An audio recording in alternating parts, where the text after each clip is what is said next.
The night I signed the papers that gave me $4,700,000 for 11 years of my life, I drove straight to a real estate office in Cypress Bay, Maine, and I put a cash offer on a glass-walled house sitting on a granite cliff above the Atlantic. And I did it without blinking, because I had learned a long time ago that the only language my family understood was the language of numbers, and for once I wanted a number that belonged only to me. $3.1 million. My name only on the deed. Elena Voss, sole owner, no co-signers, no joint accounts, nobody's permission required. If you have ever built something with your own two hands and watched someone else try to put their name on it, comment below and tell me where you're watching from tonight. And if this story feels like it's about to become yours too, hit like and subscribe before you go any further, because it gets so much worse than this.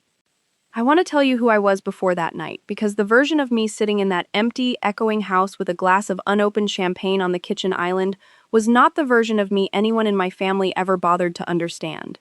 I was 34 years old.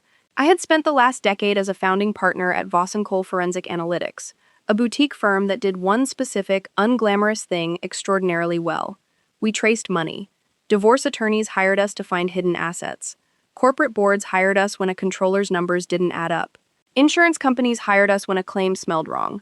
I had spent 11 years learning how people lie with spreadsheets, how they launder shame through shell companies and joint accounts and convenient forgetfulness. And I had gotten very, very good at finding the seam where the lie met the truth. My ex-business partner, Renata Cole, had spent those same 11 years slowly deciding she deserved more of the company than her 50%. And 6 months earlier, I had discovered she'd been quietly diverting client retainers into a shadow LLC registered in her husband's name. I did what I do. I built the file, I took it to the board, and instead of a fight, Renata folded in 9 days and bought out my silence and my shares for $4.7 million, because she knew exactly what I would do to her in a courtroom if she didn't. I walked away from the only professional identity I'd ever had, and I walked away rich, and I walked away exhausted, in a way that lived somewhere under my sternum, and I told myself that house on the cliff was where I was finally going to breathe. I unpacked exactly one box that first night: sheets, a pillow, a French press. I stood at the kitchen window watching the tide pull long silver lines across the dark water, and for the first time in 6 months, nobody needed anything from me. My phone had been silent for 4 straight hours, which for a Kessler family group chat was practically a national holiday. I remember thinking, with something that felt dangerously close to hope, that maybe this was what the rest of my life could feel like. The phone rang at 9:52 p.m. My mother's contact photo lit up the screen, a photo from a Kessler family Christmas card taken 4 years earlier, back when my father still had his consulting income and my mother still had somewhere respectable to spend it. I answered because I always answer, because 20 years of practice had trained my hand to move before my judgment could stop it. "Elena, sweetheart," my mother said, and I could hear the particular brightness in her voice that I had learned, over 3.5 decades, to recognize as the sound of a decision that had already been made without me. "We are relocating there tomorrow. Dad approved it." I did not say anything for a long moment. I want to be honest with you about that moment, because it is the moment this entire story turns on. I did not gasp. I did not ask a single clarifying question. I went completely numb, the specific numbness of a forensic accountant looking at a ledger that has just stopped balancing, the numbness of understanding, instantly and completely, that a fraud is in progress and you are looking directly at the first fabricated entry.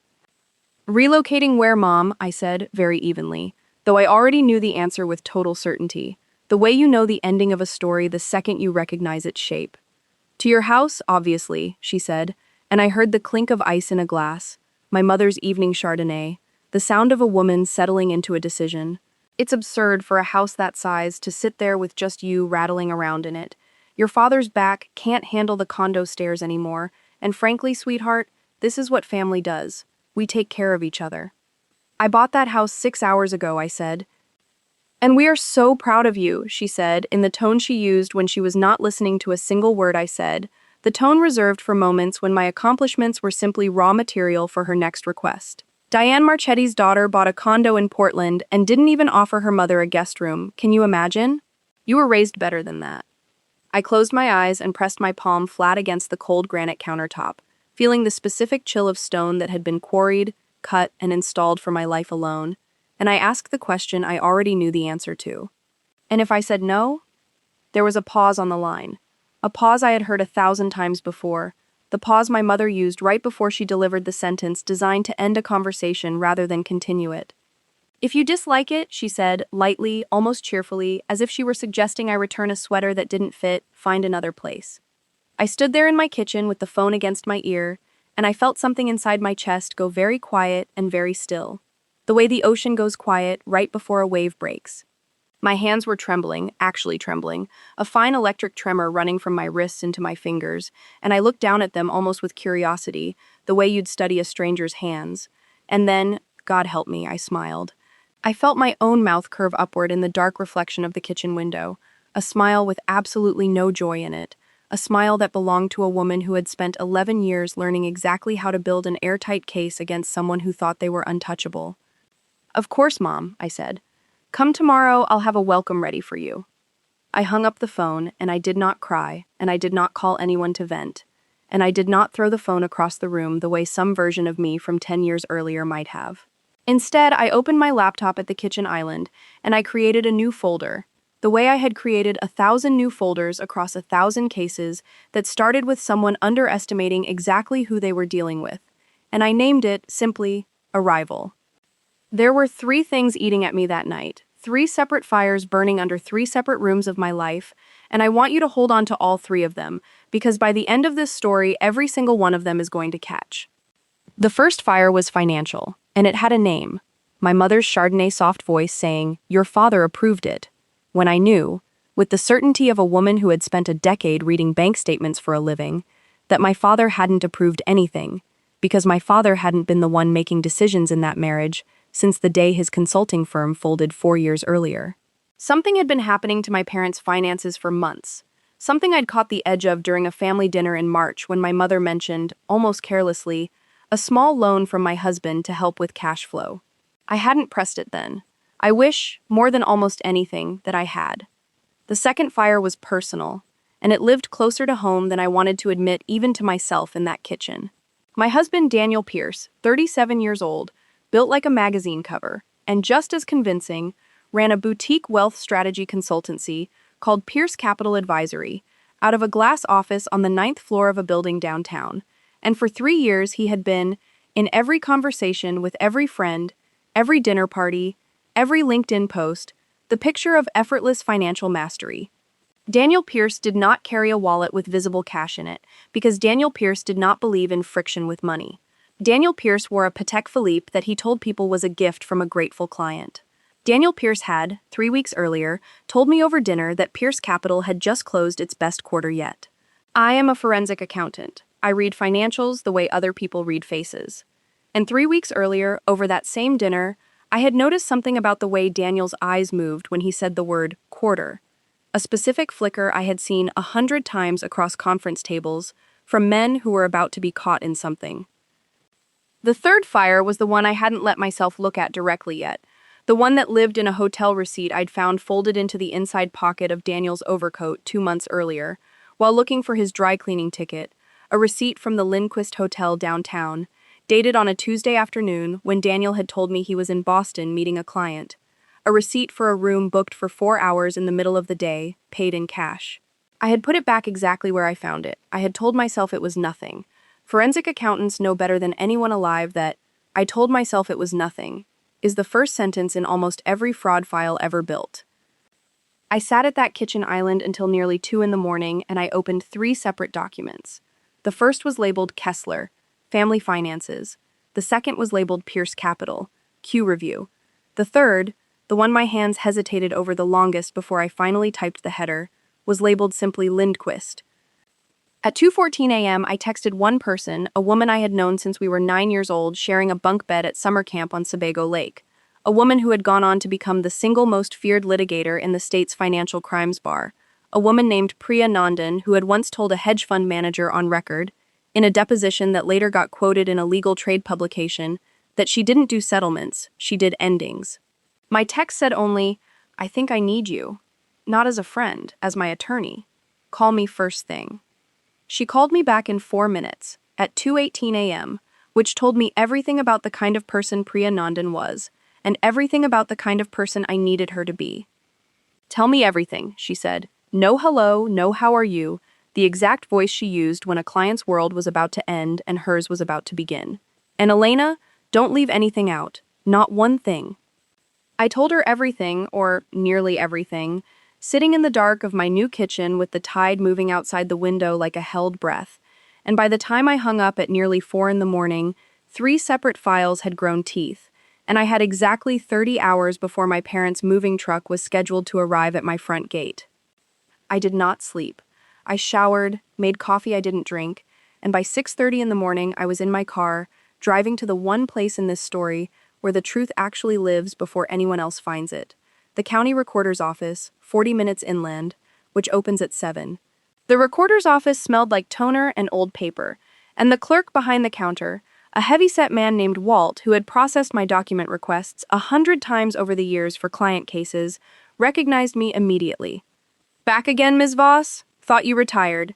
I told him I had and that this one was personal, and something in my face must have told him not to ask anything else, because he simply nodded and pulled up the terminal. I requested every filing under my parents' names, Richard and Diane Kessler, going back 5 years. Property records, liens, UCC filings, powers of attorney. What came back on the screen made my stomach drop in a way 11 years of other people's fraud had never quite prepared me for, because this time the fraud had my own last name stitched through it. There was a durable power of attorney filed 14 months earlier, granting my father's signature authority, full authority over accounts, property transactions, and financial decisions, to my mother. That alone wasn't unusual. Plenty of aging couples set those up. What stopped my breath was the second document filed on the same day, a quitclaim deed transferring my parents' remaining 40% equity in their Portland condominium into a trust called the Kessler Family Legacy Trust, with a single trustee listed, Daniel R. Pierce, my husband.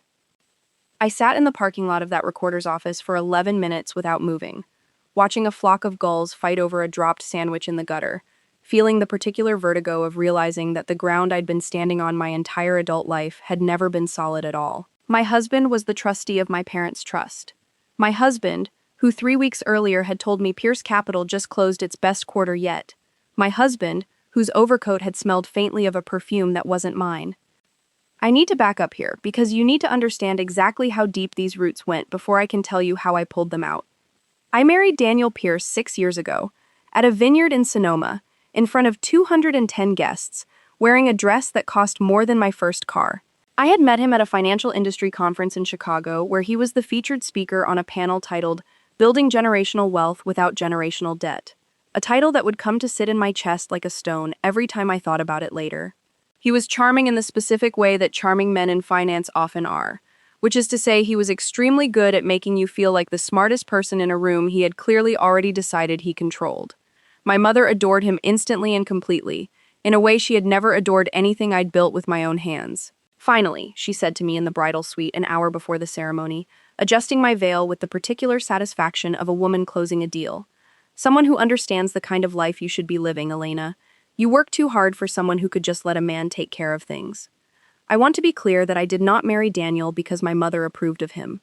I married him because for the first 18 months he made me laugh in a way I hadn't laughed since before I understood how much of adult life is administrative grief, and because he was the only person outside my professional world who ever asked me detailed, genuinely curious questions about forensic accounting methodology, instead of glazing over the moment I mentioned a general ledger. I understand now, looking back with the specific clarity that only comes after the floor gives way, that those questions were never curiosity, they were reconnaissance. Pierce Capital Advisory had, in its 6 years of existence, 3 genuinely profitable years, and 3 years that Daniel had quietly bridged, using increasingly creative sourcing of capital, a pattern I would only fully map out over the following 30 hours, sitting at that kitchen island with Priya on speakerphone and 3 monitors glowing in the dark. The first bridge, 4 years ago, had been a personal loan against our joint home equity line. Something Daniel told me at the time was temporary leverage for a fund opportunity, a phrase that meant absolutely nothing, and that I, embarrassingly, hadn't pressed hard enough on, because I trusted him, because trusting your husband is supposed to be the one ledger you don't have to audit. The second bridge, I discovered that morning sitting in the parking lot outside the recorder's office, had been my parents. 14 months ago, right around the time my father's consulting income finally, fully dried up and his 401k had been drawn down to almost nothing, paying for my mother's 2 knee surgeries and a wellness retreat she'd insisted was medically necessary, Daniel had approached them with what my mother would later describe to me, with actual pride in her voice, as an incredible opportunity to finally be part of something real. He offered to manage what remained of their savings, roughly $210,000, inside Pierce Capital's flagship fund, promising steady 8% returns, more than double what any legitimate low-risk instrument was offering at the time, a red flag so obvious that if a client had brought me a promise like that to investigate, I would have opened a file within the hour. My parents, financially frightened and eager to believe someone finally saw them as important, signed everything he put in front of them, including, 14 months ago, a power of attorney that Daniel had drafted himself, just for efficiency, and a trust document naming him sole trustee, just until things stabilize. There was no fund. There had never been a fund. What there was, when I finally built the full picture over the following day and a half, was a single Pierce Capital operating account that received my parents' $210,000 and, within 6 weeks, disbursed $184,000 of it directly into covering payroll and office lease obligations for Pierce Capital Advisory. Dressed up in the internal ledger, a ledger I would later pull under subpoena, as Kessler Family Legacy Trust, Strategic Allocation Tranche 1. My mother had been telling everyone at her book club for over a year that her daughter's husband had quadrupled their retirement savings. My mother had been living for 14 months inside a story Daniel had written for her, a story she wanted so badly to be true that she never once asked to see a statement. And now, with that money gone and my father's condo equity signed away into a trust my husband controlled, they were relocating into the one asset in the entire extended family that Daniel Pierce did not yet have his name on: my house. I called Priya from the parking lot, my voice steadier than I expected it to be, and I said 4 words that would become, over the following weeks, something close to a mantra between us. Build me the file. I need 48 hours minimum for the trust document authentication, Priya said. Already typing somewhere on her end, I could hear the keys. But Elena, listen to me, because this matters. Your parents arrive tomorrow. You cannot let your face show them what you know. Not yet. Not one flicker. If Daniel or your mother sense you're building a case, they will scatter assets, shred paper, close accounts, and everything I need becomes 10 times harder to get and admissible about 0% of the time. Can you host them? Can you smile at your own mother tomorrow and mean it? I thought about the version of me who had spent 11 years sitting across conference tables from men exactly like Daniel Pierce, men who believed their own charm was a legal defense, and I thought about my mother's voice saying, if you dislike it, find another place, so lightly, so certain that I would simply absorb it the way I had absorbed every casual cruelty in that family for 34 years. I can smile, I said. I've had a lot of practice. That night, before my parents' moving truck arrived, I did something I am not proud of, and would do again in a heartbeat. I went into Daniel's home office while he was at a client dinner. A phrase I now understood came with an asterisk the size of a hotel receipt. And I found his laptop unlocked, the way it always was, because Daniel had never once imagined that the woman he married for her competence would ever turn that competence directly on him. I did not take anything. I did not need to. That's not how a forensic accountant works. I photographed. 61 photographs, methodical, dated, time-stamped, of internal Pierce Capital ledgers, of a second set of books that didn't match the first, of an email thread with a woman named Vanessa Calloway whose signature block read, Senior Relationship Manager, Calloway and Finch Private Wealth, whose most recent message, sent 9 days earlier, said only, Same room Tuesday? I miss you already. And a second attachment in that same email thread, one that made my hands go cold in a way that had nothing to do with fraud, a screenshot of a lease application for a 2-bedroom apartment on Marchetti Street, co-signed, dated 3 weeks earlier, by Daniel R. Pierce and Vanessa J. Calloway. I sat on the floor of Daniel's office at 11:40 at night with his laptop open in my lap, and I felt the third fire, the one I had been trying so hard not to look at directly, finally catch and roar to life, and this time I let myself feel every degree of it, because Priya's advice about tomorrow only worked if I burned through tonight's version of the grief privately, completely and alone, so that by morning there would be nothing left on my face but the calm I needed my family to see. The moving truck arrived at 10:14 the next morning, a full 45 minutes before my mother had said it would. which I would later understand was intentional. A tactic she'd used my entire life. Arrive early enough to already be unpacking before anyone has a chance to object. I stood on my own front porch in a cream linen dress I'd chosen specifically because it made me look soft, unthreatening, exactly like a daughter grateful for company, and I watched two men in matching polo shirts start carrying my mother's furniture.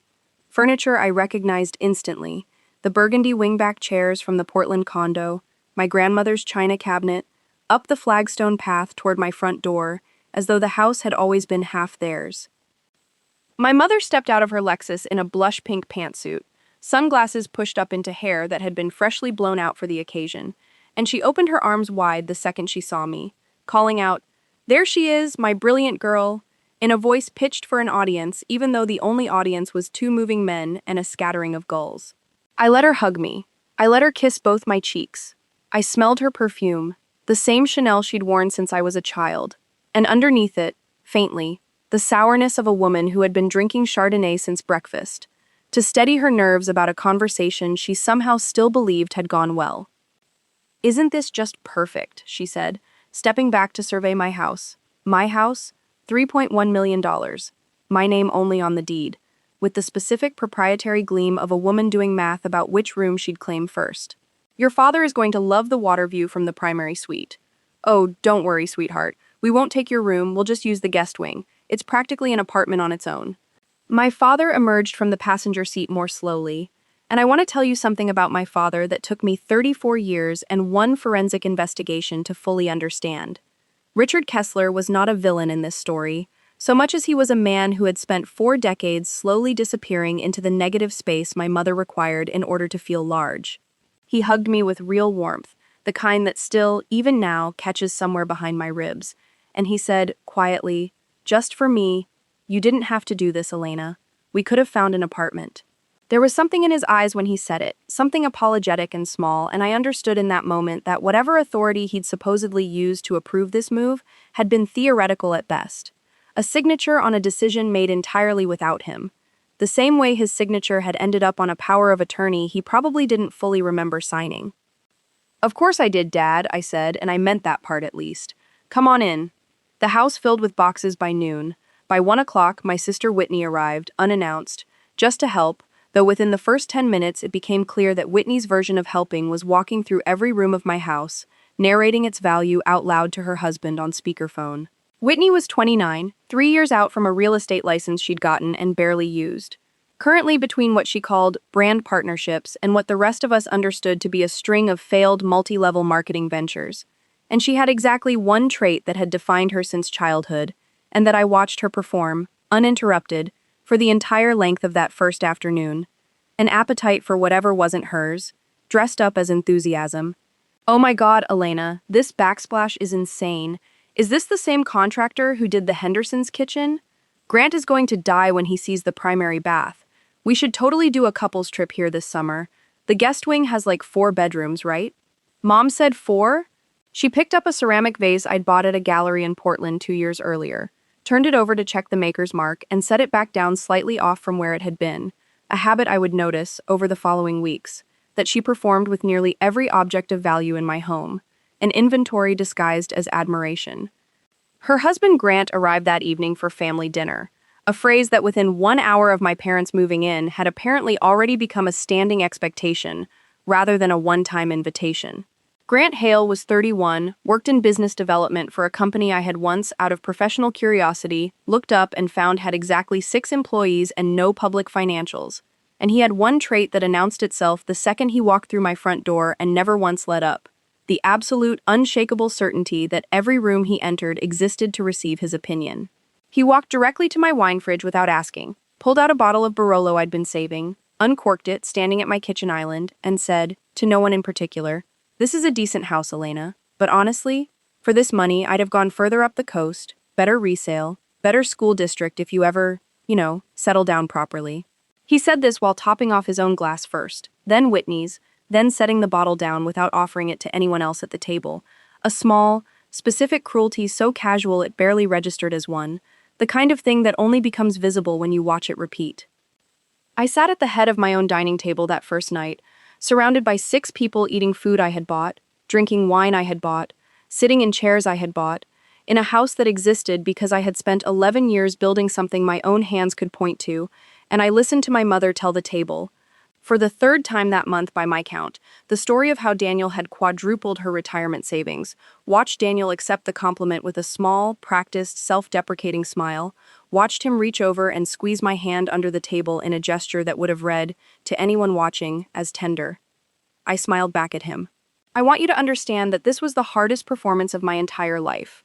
Harder than any deposition. Harder than any boardroom where I'd calmly informed a CFO that his numbers didn't add up while he sweated through his suit jacket. Because every other performance I'd ever given had been for strangers. And this one was for the man who still, 3 years into learning exactly who he was, occasionally made me laugh before I caught myself.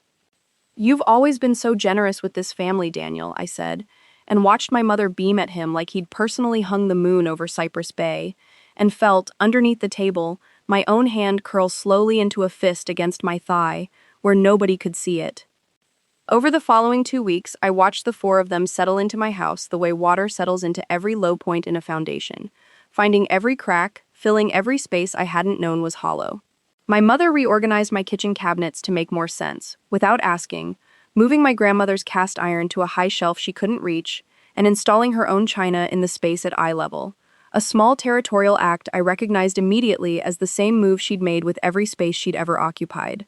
From my childhood bedroom, which she'd redecorated the week I left for college without asking, to my father's home office, which she'd converted into a meditation room within a year of his retirement, though I never once saw either of my parents meditate in it.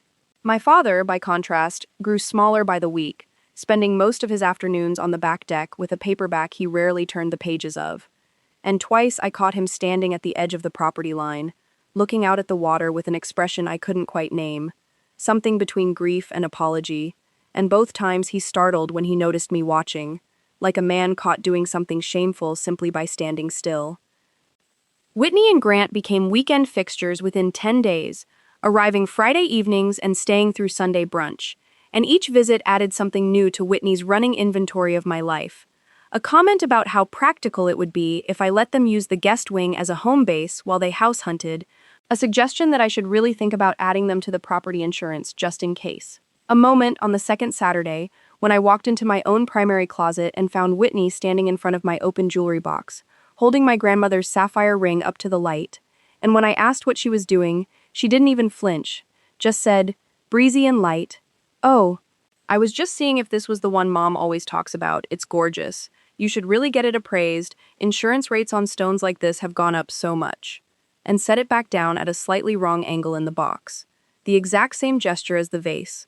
The same small violation performed with the same practiced innocence. A trait so consistent it had become almost a signature. Grant, meanwhile, had developed what I began privately calling his audit, a nightly ritual where he'd walk the perimeter of the property with a glass of my wine, commenting on drainage, on the pitch of the roofline, on the questionable choice of siding, always ending with some version of the same sentence. "You really should have consulted someone before buying, Elena. A house like this, there's a lot that could go wrong that a person without a construction background wouldn't catch." I had spent 11 years catching things that men exactly like Grant Hale spent their entire careers trying to hide, and I let him talk, every single time. Because Priya had been very clear about the value of being underestimated, and because somewhere in the third week I had begun to understand something that would matter enormously by the end of this story. Every single person circling my house that summer believed, completely, that I was the softest, most naive person in it. Daniel, through all of this, was somehow both everywhere and nowhere. He was there at dinner, charming my mother, topping off Grant's wine with a generosity that cost him nothing because none of it was his money, laughing at Whitney's stories with the specific patience of a man who had learned, a long time ago, that being liked by your spouse's family is a form of collateral. And he was gone constantly, 3, sometimes 4 nights a week, always a client dinner, always a call he had to take on the deck with the door shut, always his phone face down on whatever surface was nearest. A habit I now understood I'd normalized for 3 years without ever once asking why a man with nothing to hide needed his phone face down at his own dinner table. I documented all of it. Every dinner, every comment, every small theft disguised as familiarity. I wrote into a private log the moment I was alone, dated and specific. The exact discipline I'd have demanded from any junior associate building a case file. because I understood something none of them did yet. A pattern of behavior, however petty it looks in any single instance, becomes evidence the moment you can show it repeated, deliberate, and consistent.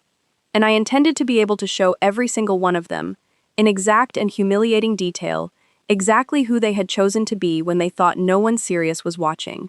Priya and I met twice a week that month, always at her office, never at mine, because she was adamant that nothing about this investigation could ever be traced back to conversations happening under my own roof, where any one of the people I was building a file on might overhear something through a door left ajar. Her office occupied the 11th floor of a downtown building with a view of the harbor, and the first time I walked in with my folder of photographs from Daniel's laptop, she spread them across her conference table like a woman laying out tarot cards, silent for a long time, her mouth tightening with each new image. "Okay," she finally said, sitting back, arms crossed. "Here's what we have and here's what we don't have yet. We have internal ledgers showing your parents' $210,000 moving into Pierce Capital's operating account and then into payroll and lease obligations. That's compelling, but it's photographs of a laptop screen. Elena, and any competent defense attorney will argue chain of custody, will argue you altered them, will argue a dozen things designed to make a jury doubt what their own eyes are showing them. What we need is the bank's own records, subpoenaed directly, showing the same transfers from the institution's side. Untouched by you, untouchable by him. That takes a filed complaint. That takes naming a plaintiff." "My parents," I said. "Your parents," she agreed, "who currently believe your husband quadrupled their retirement, and who are living in your guest wing eating dinner with the man who took it. Elena, I need you to understand what I'm about to ask you to do, because it's going to be the hardest part of this whole process. Harder than the confrontation, harder than the courtroom, if it gets there. I need you to keep smiling at that dinner table for another month, minimum, while I build a case your parents don't yet know exists, using evidence that implicates the man your mother currently believes is a genius. And I need you to do it without a single one of them suspecting you know anything, because the moment your mother finds out, she will warn Daniel before we can freeze a single account. And everything moves, and everything we've built evaporates in an afternoon." I remember sitting in that leather chair across from her, looking out at the gray line of the harbor, and asking the question that had been sitting under my ribs since the recorder's office. "What about the affair?" Priya was quiet for a moment, and when she spoke again, her voice had softened slightly, the only concession to friendship she allowed herself inside that office. "That's not evidence for the financial case. Not directly. But it's evidence of character, of pattern, of a man willing to build parallel lives and lie fluently across all of them. And juries respond to that. And more importantly, Elena, you deserve to know the full shape of what you're dealing with before you decide anything about your own life, separate from your parents' case. Do you want me to find out who she is?" "I already know her name," I said. "Vanessa Callaway. Callaway and Finch Private Wealth." Priya's eyebrows lifted a fraction, the closest she came to visible surprise. "Callaway and Finch handles institutional accounts. If she's a senior relationship manager there, and she's involved with a man running a fraudulent boutique fund, that's not incidental, Elena. That's a pipeline. I want to know if Pierce Capital has any accounts moving through Callaway and Finch." It took 11 days to find out. 11 days during which I hosted 3 more family dinners, sat through 2 more of Grant's property audits, discovered Whitney had quietly added herself as an authorized user on the account for my home's security system without asking, for emergencies obviously, in case something happens while you're traveling, and watched my mother tell a new acquaintance at a Cypress Bay Garden Club luncheon, an event my mother had somehow gotten herself invited to within 3 weeks of moving into my house, that my Elena inherited her business sense from her father's side. But she really has blossomed since Daniel came into the family. He's brought such stability. I stood 2 feet away holding a plate of finger sandwiches when she said it, and I smiled and I ate a cucumber sandwich I did not taste. And I thought about the trust document with Daniel's name on it sitting in a folder 11 floors above the harbor. On the 11th day, Priya called me at 6:40 in the morning, before Daniel was awake, and her voice had an edge to it I hadn't heard before, something close to genuine anger on my behalf, rather than her usual clinical precision. "I need you to sit down," she said. "Vanessa Callaway isn't just his mistress, Elena. She's his conduit. Pierce Capital's operating account has received 4 wire transfers over the past 18 months from a Callaway and Finch client trust account, each one between $40,000 and $60,000, each one logged internally at Callaway and Finch as a referral placement fee. That's not a fee structure that exists anywhere in institutional wealth management. That's her funneling client money to him, off the books, in exchange for something. And I'd bet everything I own it's in exchange for a cut of what he brings in from marks like your parents. She's not just sleeping with him, Elena, she's laundering for him. I sat at my kitchen island, the same seat I'd been sitting in the night my mother called, and I looked out at the water, gray and flat under a low sky, and I felt the last soft edge of doubt I'd still, somewhere, been carrying about Daniel. Some small, stupid, hopeful part of me that had wondered if maybe this was all one terrible, explainable misunderstanding, finally and completely burn away. How much total, I said. Across everyone. My parents, whatever else you've found, all of it. Priya exhaled slowly. I'm still building the full number, but conservatively, across at least 6 identified victims, including your parents, we're looking at just north of $1.1 million, moved through Pierce Capital's operating account, under false pretenses over the last 20 months. And Elena, I need to say this part carefully because I need you to hear it as your attorney and not as your friend for 1 second. Your name is on nothing. Your accounts are clean, your assets are clean, the house is clean, you kept scrupulous separation this entire marriage, which frankly is the only reason any of this is salvageable for you personally. But your parents' names are on everything. If this becomes a criminal case, and it will, your parents are victims, not defendants, but they are also, right now, living in the house of the woman building the case that ends their son-in-law's freedom, at the same dinner table, every single night, and they have no idea. That is an enormous amount of pressure to carry alone, and I want you to know you don't have to. I did not cry on that phone call either. I had cried exactly once since the night my mother told me they were relocating, alone on the floor of Daniel's office with his laptop open in my lap, and I had made a decision that night that I intended to keep. I would not spend one more tear on people who had spent none of their own consideration on me.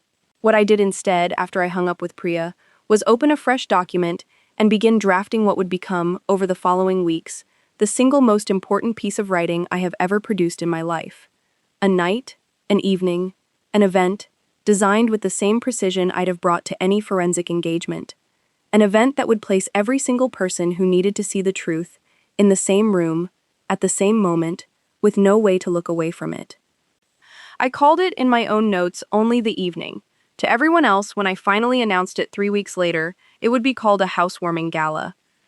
If you've ever sat at a table with people who were quietly taking from you while calling it love, I want you to comment the word watching below, because that's exactly what I was doing for the next 6 weeks. And I promise you, the payoff is coming. Hit subscribe now if you want to be there when it does, because what happens at that gala is not something I'm going to let this platform's algorithm bury in your feed by accident.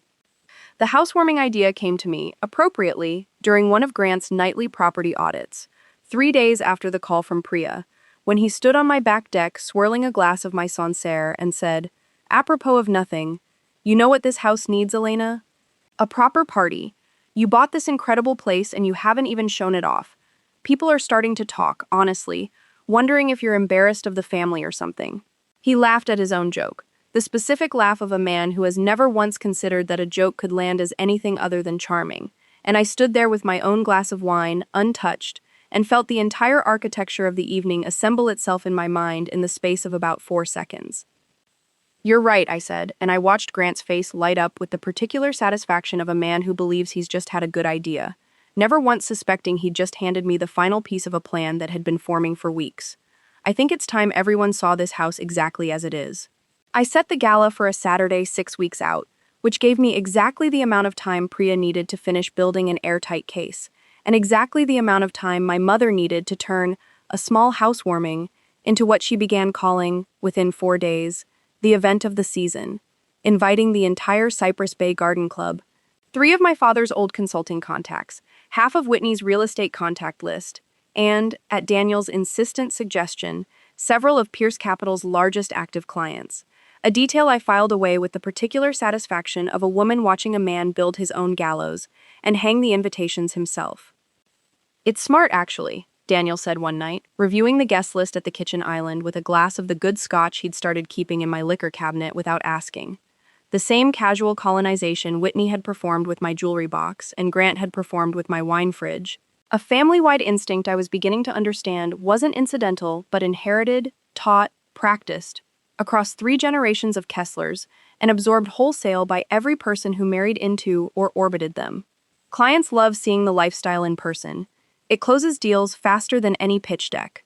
He said this while looking at a spreadsheet of names, some of whom I now knew from Priya's discovery, were actively being defrauded through the exact mechanism that had emptied my parents' retirement account. And I nodded and said it sounded wonderful. And I added 2 names of my own to that guest list that Daniel never once questioned, because he had no idea who they were. Agent Marcus Yoon, Financial Crimes Division, and a colleague of Priya's named Denise Okafor, Senior Counsel at the State Securities Regulator. The following weeks moved on 2 completely separate timelines that I had to hold simultaneously in my head without letting either one show on my face. On the surface, I was planning a party. Caterers, a string quartet, a tent for the back lawn in case of rain, flower arrangements my mother insisted on approving personally, which she did with the specific relish of a woman who had never once in her life had this much decorating budget to spend on someone else's money. Underneath, I was in near daily contact with Priya and, as of the 4th week, directly with Agent Yoon, a soft-spoken man in his 40s who had spent 9 years prosecuting affinity fraud cases and who told me, in our first call, something that stayed with me for the rest of the process. The hardest part of these cases isn't building the evidence, Ms. Voss. It's the victims who love the person defrauding them so much they'd rather stay confused than accept what's true. You clearly already accepted it. That's rare, and it's going to make this case move faster than most. It was during the 5th week, 10 days before the gala, that Loop B cracked open in a way I hadn't anticipated. In a conversation that started as nothing and ended with me understanding exactly how far the rot had spread through my own family. Whitney had come by on a Wednesday afternoon, unannounced as always, ostensibly to help with seating charts. And halfway through pretending to care about round tables versus long tables, she said something while scrolling her phone. Distracted, not even looking up. Ugh, Vanessa keeps texting me about whether the gala is business casual or black tie. She's so extra about clothes. I kept my hand perfectly steady around my coffee mug. Vanessa who? Vanessa Calloway, Daniel's work friend. You know her. She's been to like 3 dinners. Whitney said it with total, breezy unconcern, still scrolling, and it took every ounce of the discipline I had built across 11 years of poker face depositions to keep my voice light when I asked my next question. How do you 2 have each other's numbers? Whitney finally looked up, and something flickered across her face. Not quite guilt, more the mild irritation of someone caught in a logistics detail rather than a betrayal. Daniel gave us her number like 2 months ago for the gala planning. She's helping him with some client seating stuff since she knows half the guest list from Calloway and Finch. We've got a little group chat going. It's not a big deal, Elena. Don't look at me like that. I did not look at her like anything, or at least I fought with everything I had to keep my face perfectly still. But inside, something that had been a suspicion for 2 months crystallized into a fact with a texture and a weight.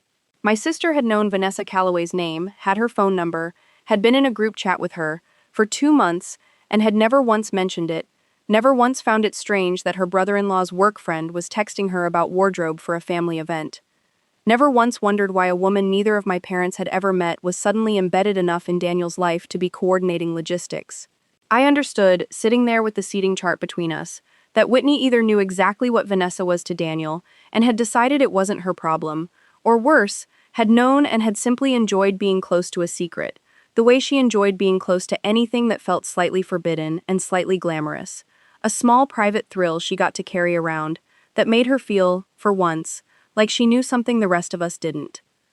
Show me the group chat, I said, and I kept my voice light, curious, the voice of a woman planning table settings, not the voice of a forensic accountant closing in on a final piece of corroborating evidence. Whitney, predictably, handed over her phone without a second thought, because Whitney had spent her entire life assuming that whatever she was doing was small enough not to matter, and I scrolled through 6 weeks of messages between my sister and my husband's mistress.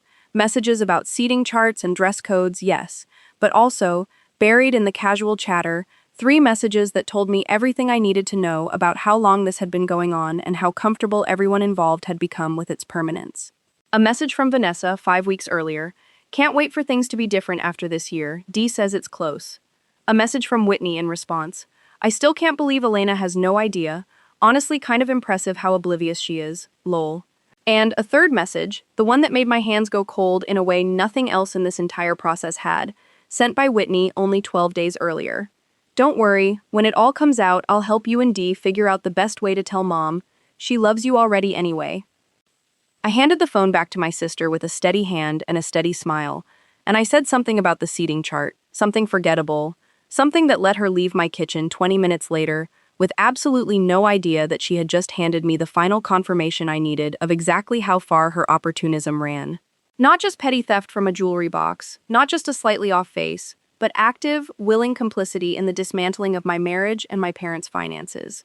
Comfortable enough with the coming devastation that she had already started planning how to manage our mother's feelings about it, already positioning herself as the helpful bridge between the wreckage and the family, already certain that whatever came next, she would land somewhere better than where she'd started, the way she always did, the way she always had.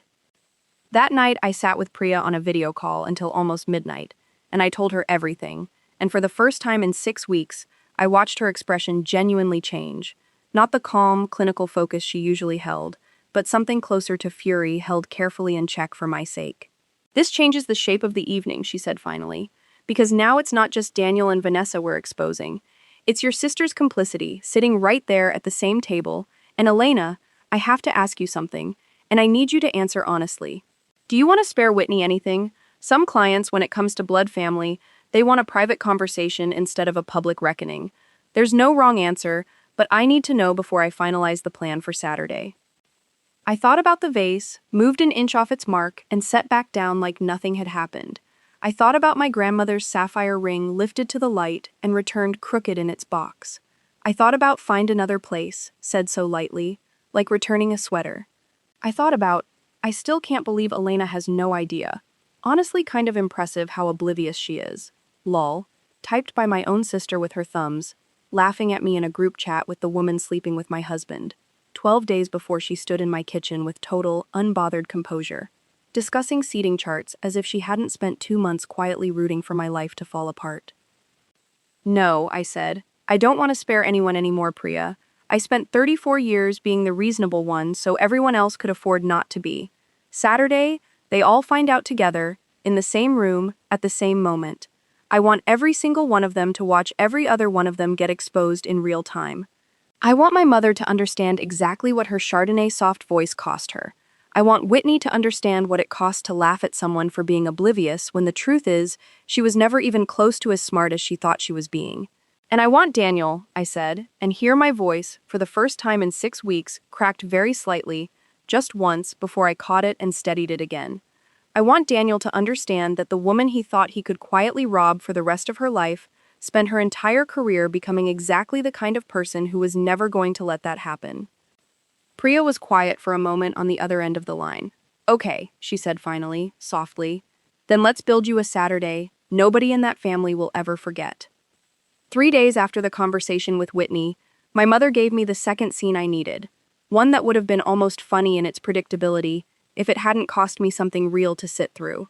I found her in my primary closet, the same closet where Whitney had handled my grandmother's sapphire ring, going through my jewelry box with the specific, unhurried confidence of a woman who had never once considered that anything in that house might not, in some fundamental sense, already belong to her by virtue of being my mother. She had my grandmother's pearl and diamond brooch pinned to her blouse, holding it up to the mirror, turning her head to catch the light. "Oh, Elena, thank goodness, I was hoping I'd catch you," she said, not even slightly startled at being caught, because being caught had never once, in her entire life, registered to her as a problem. "I want to wear this Saturday. It's a Kessler piece, really it should have come to me when your grandmother passed. But you know how estate lawyers are, so technical about wording. I just think it would mean so much to have it back in the family for the party, don't you?" I looked at my mother, 61 years old, standing in my closet wearing my inheritance, in a house she'd moved into uninvited using money that had been quietly extorted from her own retirement account, by a man she praised at every dinner, and I felt something in me settle into a kind of stillness I can only describe as the calm that comes right before you close a case you've spent months building. The specific peace of knowing, with total certainty, that the truth is now simply a matter of time and not a matter of doubt. "Of course, Mom," I said. "Wear it Saturday, it'll look perfect on you." She beamed at me, delighted, utterly without irony, and pinned the brooch more securely to her blouse, and said, almost as an afterthought, checking her reflection one more time, "You know, sweetheart, I do worry about you sometimes. You work so hard at everything, even things that should just come naturally, like family." Daniel says the same thing, actually. That you overthink everything instead of just trusting the people who love you. She turned from the mirror and patted my cheek, the exact gesture she'd used on me since I was 6 years old, dismissive and fond in equal measure. A gesture that had once made me feel small and now, standing in that closet with a federal investigation 11 days from its execution, simply made me feel like I was looking at a woman standing on the very last section of a bridge that was already, quietly, structurally, gone. That same week, I had one moment with my father that I have turned over in my mind more than almost anything else from those 6 weeks, because it was the only moment in the entire arc of this story where someone in my family showed me something that looked, even briefly, like conscience. I found him on the back deck at dusk, the paperback closed on his lap, unread as always, watching the tide the way he'd taken to doing most evenings, and I sat down beside him without saying anything for a long while, the two of us watching the light go copper and then gray over the water. "I signed something," he said finally, not looking at me, his voice very quiet. "About a year ago, your mother put a folder in front of me after dinner, said it was just paperwork to help Daniel manage things more efficiently. And I was tired, Elena. I'd had a long day, and I signed it without reading it the way I should have. I've thought about that folder almost every day since. I don't remember what it said. I just remember not reading it, and I've been afraid to ask anyone what it was, because I think some part of me already knows I'm not going to like the answer." I sat very still, my heart moving in a strange, careful rhythm, understanding that my father was, in his own halting way, confessing to something he didn't yet have the full shape of, offering me the closest thing to honesty this family had produced in 6 weeks, and I made a decision in that moment that I would carry through to Saturday. Whatever else happened to everyone else in that house, my father would not stand in that room and be ambushed by the full truth with no preparation at all. He had been failed by his own passivity, yes, and that failure had cost real people real money, but he had not lied to me. Not once. Not in 6 weeks of everyone else lying constantly and fluently. And something in me needed to protect at least one person in that family from the full, cold shock of Saturday night. "Dad," I said slowly, "when the party happens, I need you to trust me on something, even if it's hard to hear at first. Can you do that?" He turned and looked at me then, really looked at me, the way he used to when I was small and would come to him with a scraped knee instead of my mother, because my father, whatever else he was, had always been the parent who actually looked at what was in front of him instead of what he wanted to see. "What's happening, Elena?" "I can't tell you everything yet," I said, honestly, "but I need you to know that whatever you signed, whatever's coming, none of it is going to touch you the way it's going to touch some other people in that house. And I need you to know that I love you, and that none of what's coming is your fault, even the parts that involve your own signature." He didn't ask anything else. He reached over and took my hand, the way he used to when I was 7 years old walking into the ocean for the first time, too scared to go past my ankles, and he held it until the light was fully gone from the water, and neither of us said another word. Grant gave me his second scene 4 days before the gala, during what had become his standard Friday evening property audit, except this time he brought a folder of his own.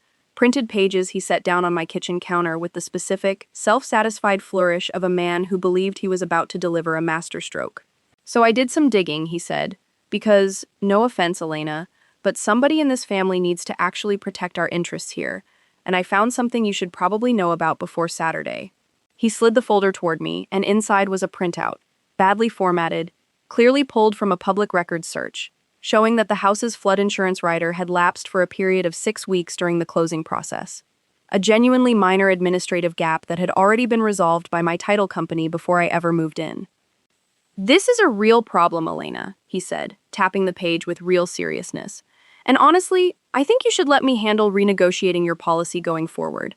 I know a guy, he does all our stuff, way better rates than whatever you've got now. And frankly, given everything else going on with the family finances right now, we probably want everything under one umbrella, one person managing it all. Keeps things clean." He said this. I understood with a kind of tired clarity, not because he had any actual concern for my insurance coverage, but because he had spent months circling my house looking for a foothold, a way to insert himself into my financial decisions the same way Daniel had inserted himself into my parents'. And this was simply the newest attempt, dressed up as diligence, delivered with the total, unearned confidence of a man who had never once been told no by anyone who mattered to his self-image. "Thank you, Grant," I said, folding the printout closed with the particular gentleness of a woman closing a file she already knew the ending of. "I'll definitely think about it." He looked deeply pleased with himself for the rest of the evening. 2 days later, Priya called me with the news I had been waiting 6 weeks to hear. Agent Yoon's team had finished subpoenaing the full banking trail across Pierce Capital, Callaway, and Finch, and every downstream account Daniel had touched. And the picture that emerged was worse, in scope, than any of us had initially estimated.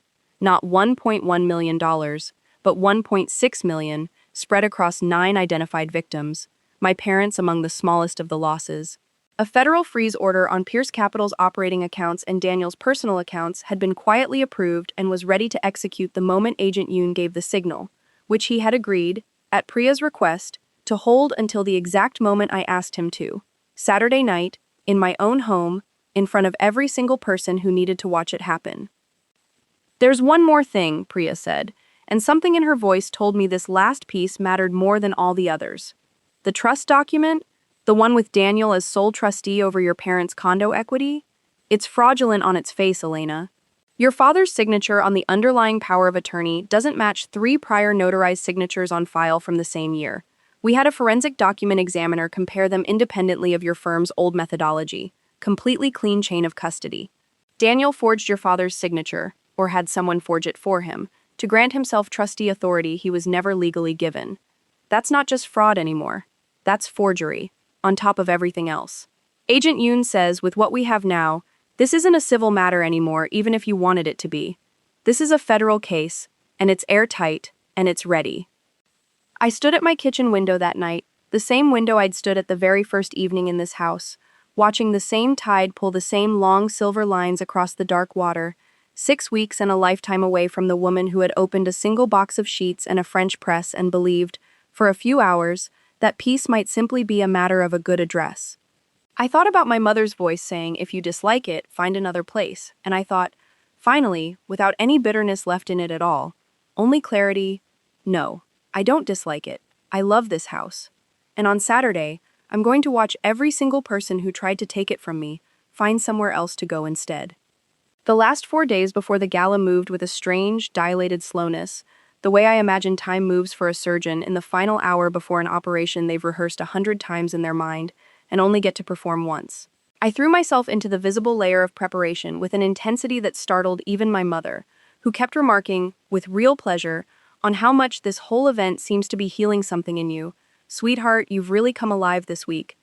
Never once suspecting that the aliveness she was watching was not the glow of a daughter finally embracing family togetherness, but the focused, humming clarity of a woman closing in on the final hour of a case she had built with her own hands, alone, in the dark, for 6 straight weeks. I met with the caterer twice, walked the tent installers through exactly where I wanted the string lights strung across the back lawn, chose a menu of pan-seared scallops and a raw bar, because Daniel had once told a client, within my hearing, that nothing says financial stability like a good raw bar, a detail I kept for its bitter irony, rather than any genuine culinary preference. I ordered 240 white peonies, because my mother loved them and because I wanted, on some level I only half admitted to myself, for the last beautiful thing she remembered about that house to be something I had given her freely, before everything else I gave her that night. I had a locksmith quietly rekey the wine cellar door, a small, private act of preparation that had nothing to do with wine and everything to do with a folder of documents Priya had couriered to me 2 days earlier. Documents I locked inside that cellar in a fireproof case. Documents that would matter enormously by 9 o'clock Saturday night. I also, on the Thursday before the gala, drove out to see Agent Yoon in person for the first time, at a coffee shop 3 towns over, deliberately chosen for its distance from anywhere a Kessler or a Pierce might recognize either of us. He was younger than I'd pictured from his voice on the phone, mid-40s with the specific tired steadiness of a man who had spent 2 decades watching ordinary people get quietly hollowed out by other people's greed, and he laid out, in plain, unhurried language, exactly how Saturday night would unfold from his side of it. "My team will be positioned nearby, not visible, not in uniform, nothing that spooks anyone before we're ready," he said, stirring his coffee slowly. "You give the signal we discussed, and within 4 minutes, 2 agents come through your front door with the freeze order and the arrest warrant already in hand. I want to be very clear with you, Ms. Voss, because I've done this a lot of times and I've watched it go wrong for people who didn't understand what they were signing up for emotionally. This is not going to feel like justice in the moment. It's going to feel chaotic and loud, and your mother is going to say things to you in front of her friends that she will regret and that you will never forget. Because people who get caught do not go quietly, and people who love the person getting caught do not go quietly either. Are you prepared for that specific kind of ugly?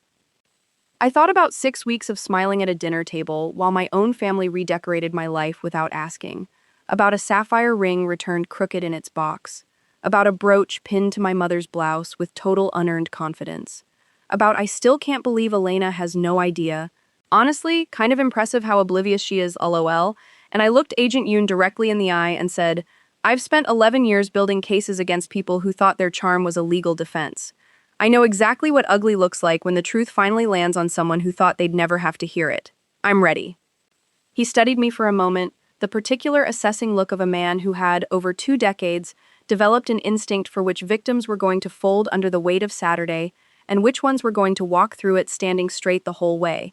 And something in his face relaxed slightly, satisfied. All right, he said, then let's talk about timing. Friday night, the evening before the gala, I did something I hadn't planned, something that came to me almost involuntarily as I stood in my closet, choosing what I would wear the next day. A deep emerald dress I'd bought years earlier for an industry gala and never worn, cut for a woman who took up exactly as much space as she wanted to. I sat down at my desk and I wrote a letter, by hand, the way I hadn't written anything by hand since college, and I sealed it in an envelope with my father's name on it, and I left it in the top drawer of his nightstand where I knew he'd find it Saturday morning, because Agent Yoon's warning had stayed with me all through Thursday night, and I could not, in the end, let my father walk blind into a room where his signature would be named aloud as a piece of evidence in a federal case, without at least giving him the dignity of a few hours' private warning, delivered gently, on paper, in my own hand, rather than shouted across a party by a federal agent. The letter said in part that I loved him, that none of what was coming was a punishment aimed at him, that the trust document he'd signed had been built on a lie he wasn't equipped to see, that he was, in every way that mattered to the law, a victim rather than a participant, and that I needed him to trust me one more time, the way he had on the back deck 2 weeks earlier, and simply let Saturday happen the way it needed to happen. I did not write a single word of the letter for Daniel, for my mother, for Whitney, or for Grant. I understood, sealing that envelope, that my father was the only person in that house who had earned the courtesy of advance warning, because he was the only person in that house who, when finally shown the truth, had responded with something other than entitlement.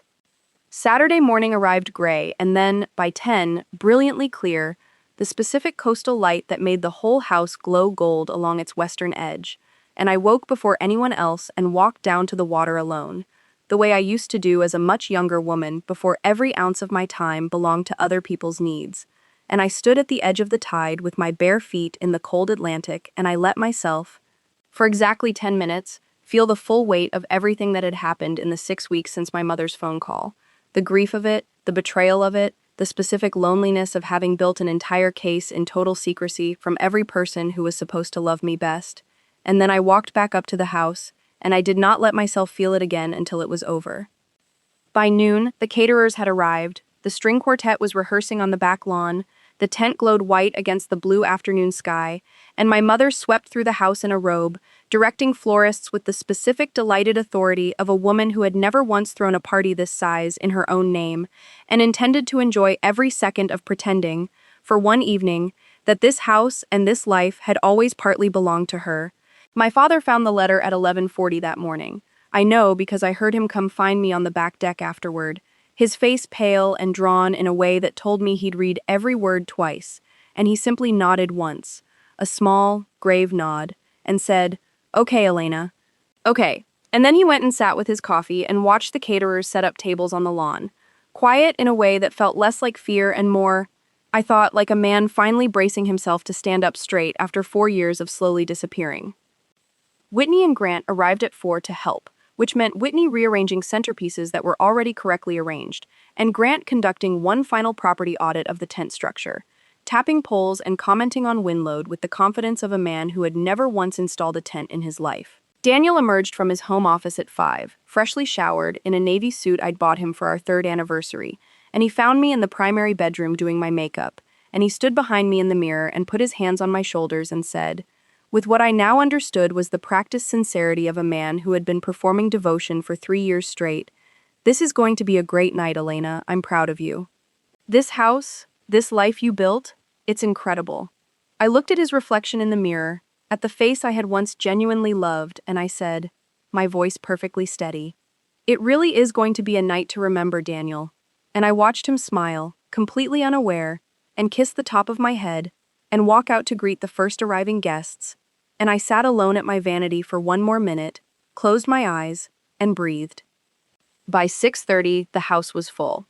90-some guests moving between the back lawn and the great room, waiters circulating with champagne, the string quartet playing something bright and unbothered, my mother laughing too loudly near the raw bar in a blush pink gown, with my grandmother's brooch pinned to her chest.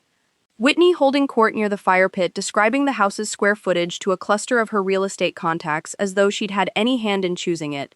Grant deep in conversation with two of Daniel's clients.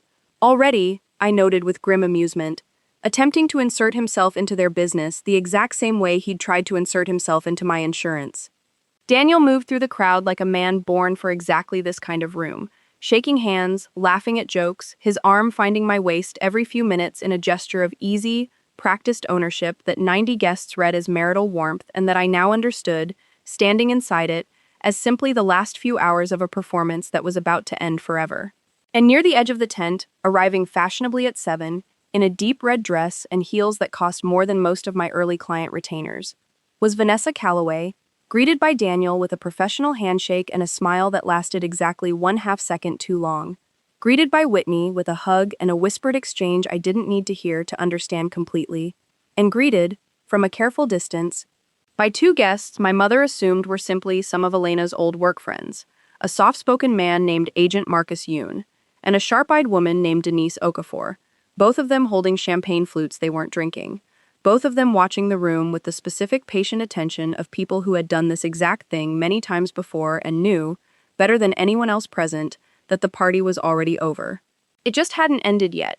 At 8:15, I asked the string quartet to pause, and I walked to the small raised platform I'd had the event staff set up near the fire pit, ostensibly for toasts, and I tapped a glass, and 90-some faces turned toward me with the warm, expectant attention of people who believed they were about to hear a woman thank her family for their support.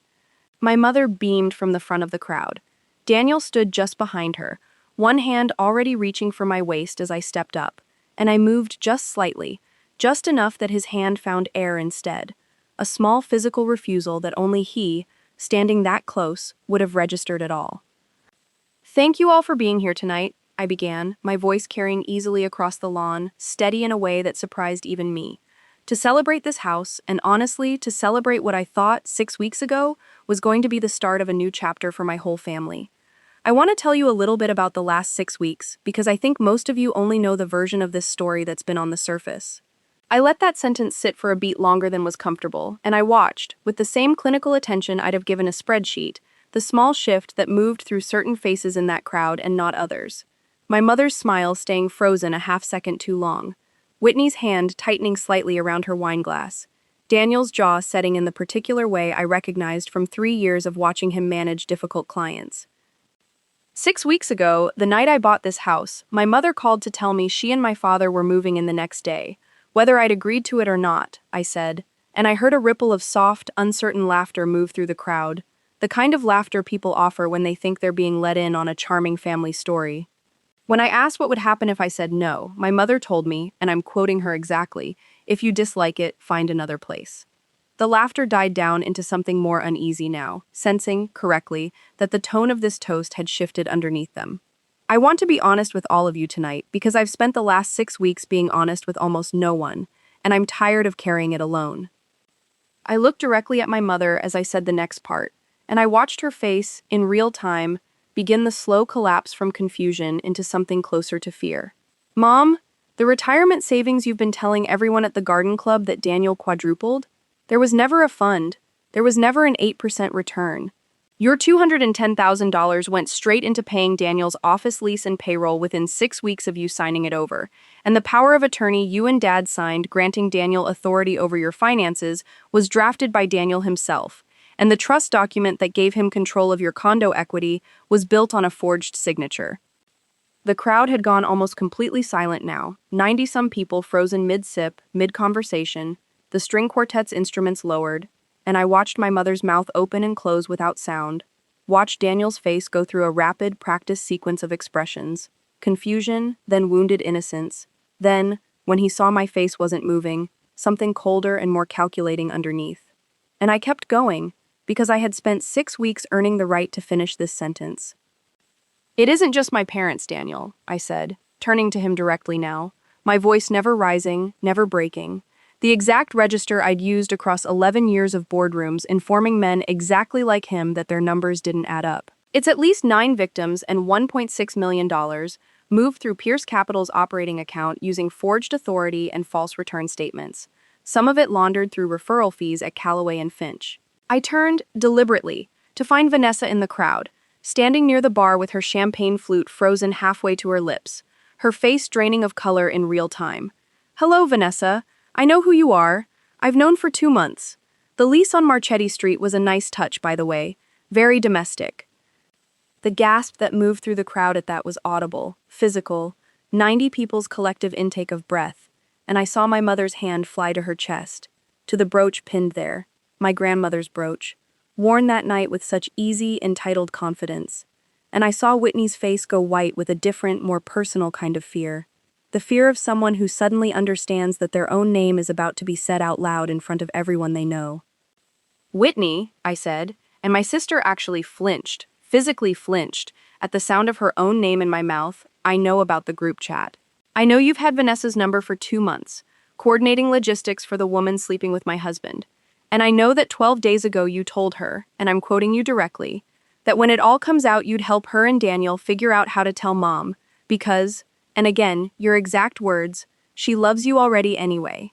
Whitney made a small, strangled sound, and Grant turned to stare at her, his arrogance curdling into something like genuine alarm as he realized, in real time, exactly how much he hadn't known about his own wife. "I also know," I continued, my voice finally, deliberately, allowing the smallest edge of something sharper into it, "that you called me oblivious, in writing, 12 days ago, for not seeing what you'd known about for months. I want you to know, Whitney, that I saw everything. I've seen everything for 6 weeks. I just decided you all deserve to find that out together, tonight, in front of everyone." Daniel found his voice first, stepping toward me with his hands raised, palms out, the exact gesture I'd watched him use on nervous clients a dozen times across 3 years of dinner parties. "Elena, sweetheart, this is... whatever you think you found, I can explain everything. This is not what it... You don't get to call me sweetheart anymore," I said, and something in my voice finally cut clean through the last of his composure, because I watched him actually take a half step back. "And you don't need to explain anything to me. You need to explain it to them." I gestured, without turning, toward the 2 guests standing near the edge of the tent, and I said, loudly enough for the whole silent crowd to hear, "Agent Yoon, Ms. Okafor, I think it's time." What happened next unfolded with a speed that felt, even to me, like watching a controlled demolition. A building coming down in an order that had been calculated down to the second. Agent Yoon and a second agent I hadn't met, both suddenly holding badges instead of champagne, moved through the parting crowd toward Daniel with the calm, unhurried authority of men who did this exact walk regularly, and I heard Agent Yoon's voice, clear and procedural, cutting through the murmur of 90 stunned guests.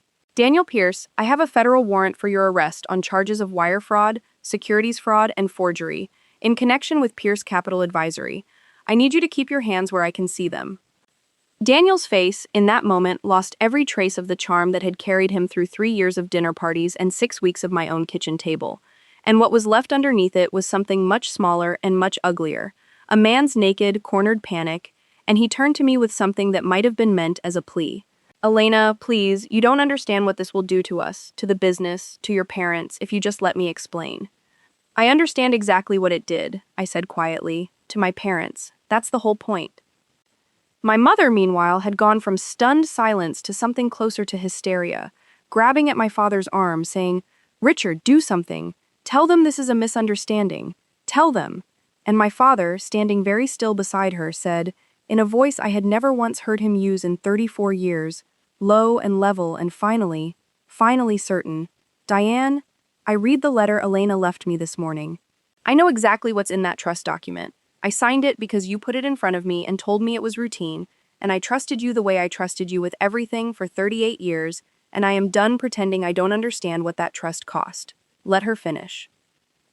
Denise Okafor, meanwhile, had moved quietly to Vanessa's side, speaking in a low, controlled voice about a separate securities complaint being filed against Callaway and Finch regarding the referral fee structure, and I watched Vanessa's composure, her red dress and her expensive heels and her careful mistress's poise, dissolve entirely into the specific frightened stillness of a woman realizing her own career, not just her secret relationship, was about to become public in the same breath.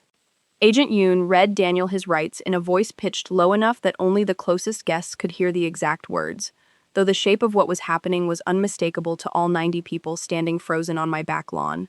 String quartet instruments still lowered, champagne going flat in untouched glasses, the golden late summer light going soft and rose-colored over a scene that would, I already understood, be the single most talked about thing to happen in Cypress Bay for years.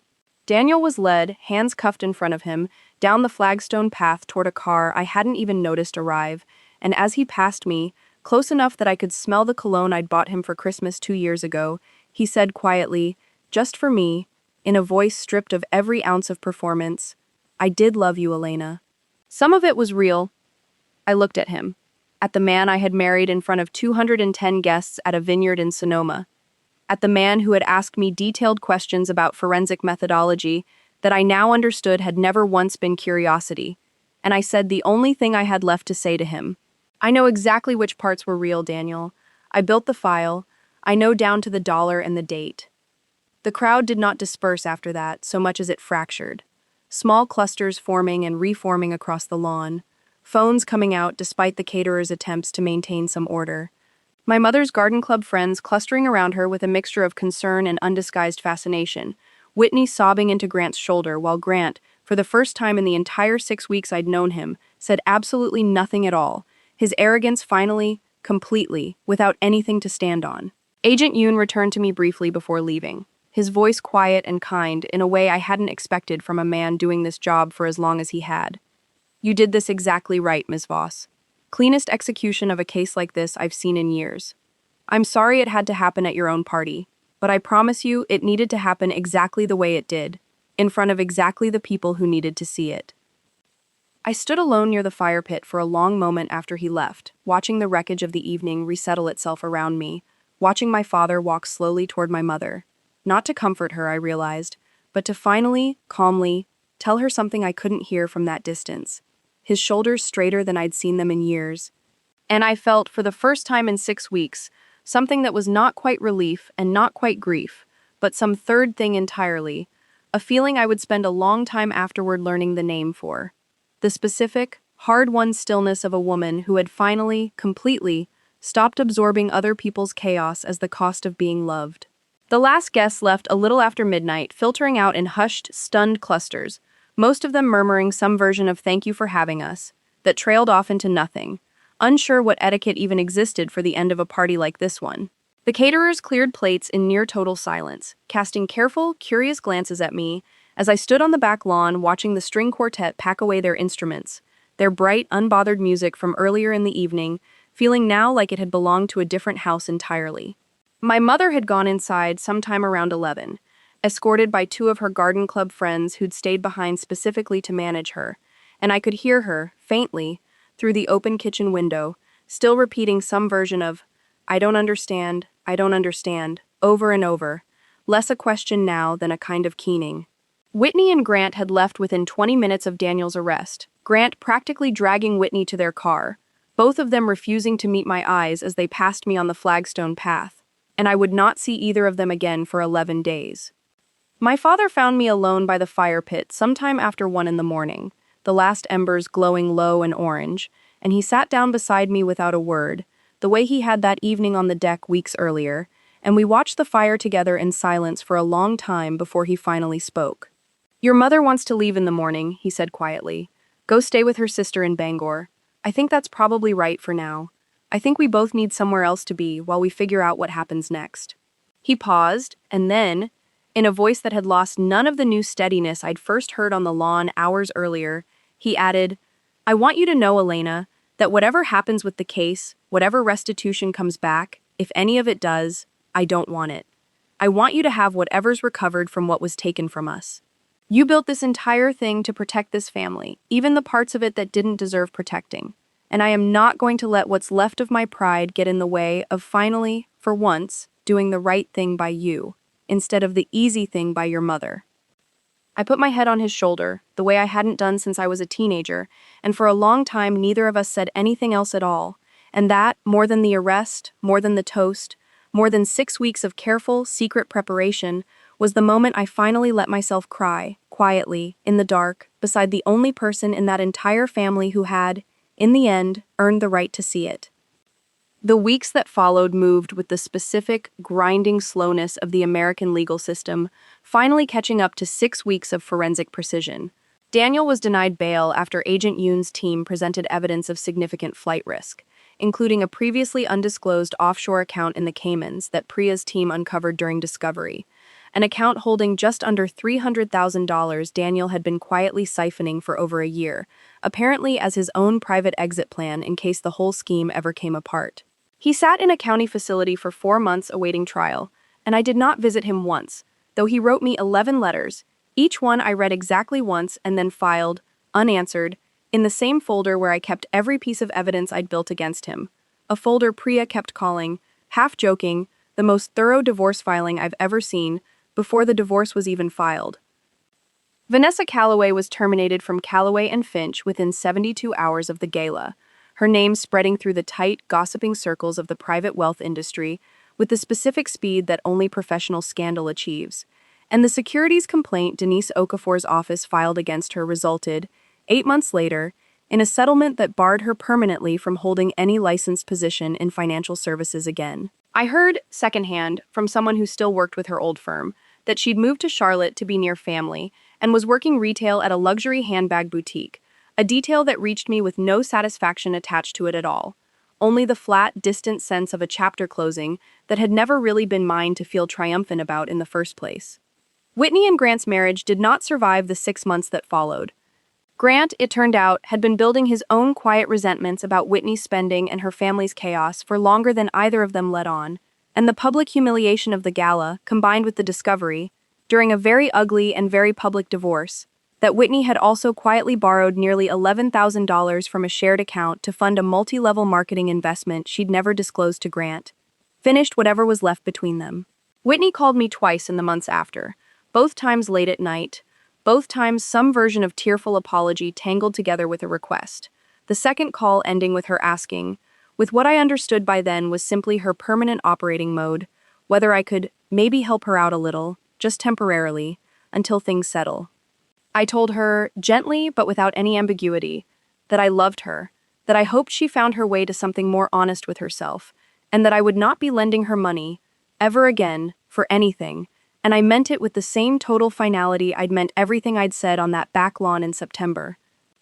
My mother's reckoning came slower and in some ways harder than any of the others, because unlike Daniel or Vanessa or even Whitney, she had spent 34 years building an entire identity around the belief that her instincts about people, about status, about who deserved her trust, were simply correct by default. And watching that belief collapse in real time, in front of her entire garden club, broke something in her that took much longer to reassemble than her pride alone could account for. She stayed with her sister in Bangor for 2 months, and when she finally called me, 6 weeks after the gala, it was not with an apology, not exactly, but with something adjacent to one, a halting, uncomfortable acknowledgement that she hadn't asked enough questions, about any of it, for a long time, which was, for a woman who had never once in my presence admitted fault about anything, its own kind of earthquake.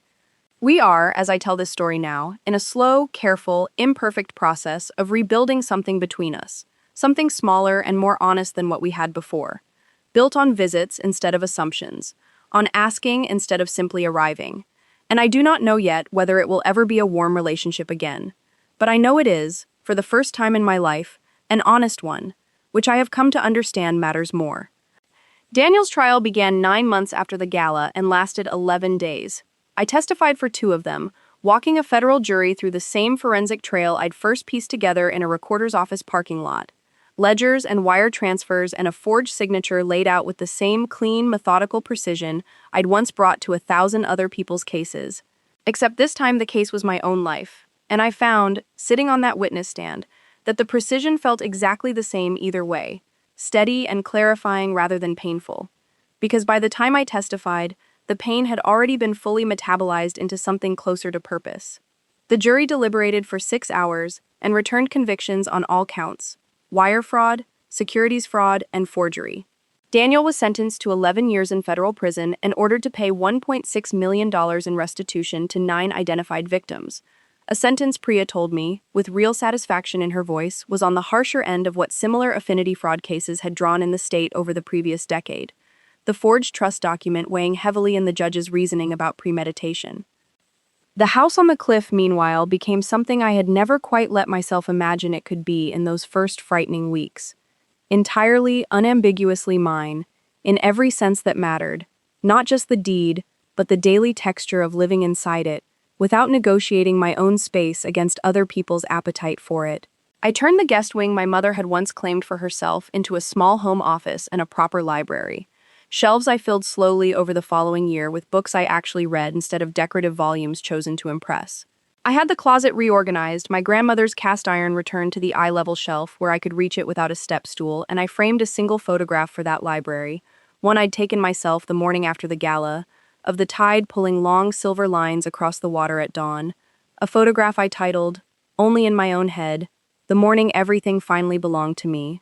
Professionally, the year that followed the gala reshaped my life in ways I could not have predicted the night I sat in that empty kitchen with an unopened bottle of champagne, believing my career, for better or worse, was behind me. Word of the case, and of my role in building it from the ground up using nothing but public records, a laptop, and 11 years of forensic training, moved through the tight professional circles of financial crime and asset recovery faster than I ever expected, and within 4 months of Daniel's conviction, I had received 17 separate inquiries from attorneys, from other victims of unrelated affinity fraud schemes, from 2 separate journalists writing longer features on the mechanics of family-adjacent financial abuse, all of them wanting some version of the same thing: my methodology, my time, my willingness to look at their own tangled ledgers with the same patient, unflinching precision I'd once brought to my own families. I founded Voss Forensic Solutions 6 months after the trial ended, this time with no partner, no shared equity, no name on the door but my own, and I built it deliberately small and deliberately mine, taking on cases I chose rather than cases that simply arrived, specializing over the following year in exactly the kind of fraud that had nearly hollowed out my own family. Schemes built on trust rather than sophistication. Cons that worked not because the perpetrator was brilliant, but because the victims loved them too much to ask hard questions. The specific, quiet devastation of financial abuse that hides inside relationships rather than outside them. Priya became, informally at first and then by contractual arrangement, my primary referral partner, and together we built, over the following 18 months, a reputation in the state's legal community as the team you called when a case involved not just numbers, but the particular, tangled psychology of people who had been defrauded by someone they'd once trusted completely.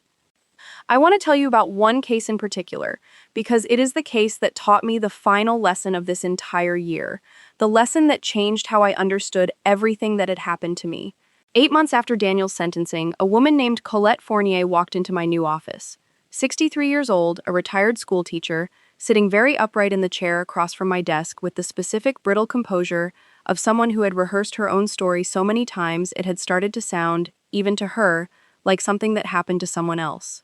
Her adult son had convinced her, over the course of 3 years, to co-sign a series of loans for a business that never materialized, had moved into her house temporarily, and stayed for 2 years, had slowly emptied her savings while calling her, constantly, the most important person in his life. She sat across from me and said, almost apologetically, as though she needed to justify even asking for help, "I know how this looks. I know I should have asked more questions. I just loved him so much I didn't want to see it." I looked at Colette Fournier, 63 years old, sitting in the exact posture of shame I recognized instantly because I had carried it myself for 6 weeks the previous fall. And I told her something I had never said to anyone else, not even to Priya, not even to my father on that back deck. The people who do this to us are counting on exactly that instinct, Mrs. Fournier. They don't succeed because we're foolish. They succeed because we're loving and loyal and willing to give people we care about the benefit of every doubt, right up until the doubt becomes undeniable. That isn't a character flaw. That's the exact quality that makes us decent people to be loved by in the first place. And it is not your fault that someone decided to weaponize it against you. I built my entire career catching people who think love is a loophole. I am going to catch the person who did this to you too. We built her case over 4 months, and it ended, eventually, with a civil judgment and a restraining order. And 6 weeks after that, a quiet, unglamorous kind of justice that never made headlines but that mattered enormously to one exhausted, brave 63-year-old woman who finally, for the first time in 3 years, slept through an entire night without her phone buzzing with another request. Colette sent me a card the following Christmas, a small watercolor she'd painted herself of a lighthouse, and inside she'd written only one line. "You gave me back the part of myself that used to ask questions." I keep that card framed on my desk, next to the photograph of the tide at dawn, because between the two of them, they say almost everything I've learned about what it actually means to recover from something like this.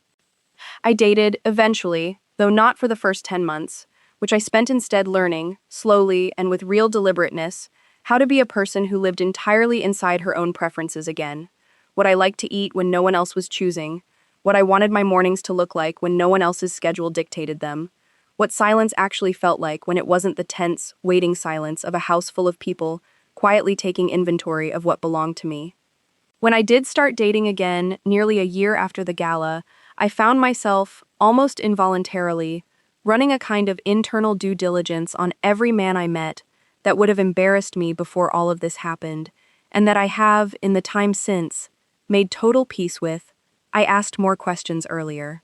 I paid attention to small inconsistencies instead of explaining them away.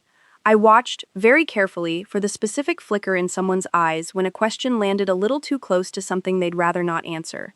The exact flicker I'd once caught across a dinner table and told myself was nothing. I have come to understand, never again going to be a woman who tells herself something is nothing, when every trained instinct in her body is quietly insisting otherwise, and if that makes me harder to date, I have decided I am completely at peace with being harder to date, because I spent 34 years being easy to underestimate, and I am not interested in spending the next 34 the same way. My relationship with my mother, over that first year, moved in small, uneven steps rather than any single dramatic reconciliation, the way I suspect most real repair actually happens, quietly and imperfectly, rather than in one clean, cinematic apology. She visited the house 4 times that year, each visit shorter and more careful than the one before it, each one beginning now with an actual phone call asking whether the timing worked for me, rather than an announcement of arrival, a small shift that meant more to me than she probably understood. On her 3rd visit, standing in my kitchen while I made coffee, she said, without any preamble, looking down at her hands rather than at me, "I think I loved the idea of Daniel more than I ever actually looked at him. I think I do that with a lot of things, Elena. I think I've spent so long needing things to look a certain way that I stopped checking whether they actually were that way underneath. I don't know how to fix 34 years of that in a year, but I wanted you to know I see it now, even if I can't undo what it cost you and your father." It was not a perfect apology. It did not restore what had been taken, financially or otherwise. But it was the first time in my entire life that my mother had described her own behavior accurately, rather than reframing it as something reasonable. And I have learned, over this last year, to let small, honest moments like that one matter exactly as much as they actually are, without inflating them into more than they are or dismissing them into less. My father, by contrast, changed in ways that surprised everyone who had known him for decades. He and my mother separated 8 months after the gala, a quiet, mutual, almost gentle decision that neither of them framed as tragedy, and he moved into a small cottage 2 towns north of Cypress Bay, close enough to visit easily, far enough to finally have a space that was entirely, unambiguously his own for the first time since I could remember. He started sailing again, something he'd loved in his 20s and abandoned somewhere in the long, slow years of shrinking himself to fit my mother's version of their marriage. And he called me most Sundays now, actual phone calls rather than the brief, dutiful check-ins we'd exchanged for years. Calls that ran 40 minutes sometimes about nothing in particular, about weather and books and the specific quality of light over the water in autumn. Calls that felt, for the first time in my adult life, like talking to a man who was fully present rather than a man managing his own absence. There is a version of this story, I know, that ends simply with punishment. Daniel in a federal facility, Vanessa selling handbags in Charlotte, Whitney's marriage in ruins, Grant's arrogance finally, publicly, without a single leg to stand on. And there is truth in that version. I will not pretend I feel nothing when I think about each of them, individually, finally facing some real consequence for behavior they had gotten away with, in various forms, for years. But if that were the whole story, I don't think it would be worth telling, and I don't think it would explain why, a year later, I still think about that phone call on my first night in this house more than I think about the gala itself, more than the trial, more than the sentencing. What I actually learned, in the end, wasn't really about Daniel's fraud or Whitney's opportunism or my mother's entitlement. Though all three of those things mattered, and all three of those things cost real people real measurable harm. What I learned was something quieter and harder to put into a single sentence. Something about the specific danger of mistaking access for love, of letting people occupy your space and your resources and your goodwill, simply because they share your blood or your bed, without ever once checking whether what they were offering you in return was actually real, or simply the appearance of closeness worn like a costume. I spent 34 years assuming that the people who called me family had, by definition, earned the benefit of every doubt I ever extended them, and it took one phone call, one casually cruel sentence, "If you dislike it, find another place," to finally show me the difference between people who love you and people who have simply never had a reason to leave. So here is the question I want to leave you with tonight. The one I still ask myself most mornings. Standing at that same kitchen window, watching the tide pull its long silver lines across water that finally, completely, belongs to no one but me. How many people in your own life have you been quietly, generously giving the benefit of the doubt to? Not because they've earned it, but simply because leaving the doubt unexamined has always felt easier than facing what you might find if you finally, carefully, built the file. I want to go back for a moment to the trial itself, because I skipped past it too quickly, and I think the specific texture of those 2 days on the witness stand matters more than I initially gave it credit for when I first started telling this story out loud. At dinners, to new friends, to Colette Fournier sitting across my desk needing to hear that someone else had survived something similar and come out the other side intact. The federal courthouse in Portland is a squat, unglamorous building of gray stone and government-issue carpeting, nothing like the marble and mahogany courtrooms of legal dramas, and I remember sitting in the witness room on the morning of my first day of testimony in a charcoal suit I'd chosen specifically because it was the exact suit I used to wear into client boardrooms. Armor I understood the mechanics of completely, and feeling something I hadn't expected to feel walking into a proceeding against my own husband. A strange, clarifying calm, the specific calm of a woman finally getting to say, under oath, in a room with rules, everything she had spent 6 weeks saying only to a locked folder on her own laptop. The prosecutor, a sharp, economical woman named Assistant U.S. Attorney Renee Castellano, walked me through the forensic trail methodically over the first day, exhibit by exhibit, the recorder's office documents, the 61 photographs from Daniel's laptop, the subpoenaed banking records that matched them line for line, and I answered each question the way I had answered 1,000 questions across 1,000 depositions in my professional life, clearly, unemotionally, letting the numbers do the work numbers are supposed to do. It was on cross-examination, on the second day, that Daniel's defense attorney, a heavy-set man named Alan Feld, who had clearly built his entire strategy around painting me as a vengeful, jilted wife who had manufactured or exaggerated evidence out of personal spite, tried a line of questioning that I still think about because of how completely it backfired on him. "Ms. Voss," he said, pacing slowly in front of the jury box, "isn't it true that you're a trained forensic accountant, someone whose entire career is built on finding fraud? Sometimes, wouldn't you agree, where a less trained eye might see nothing more than an honest mistake?" "That's true," I said.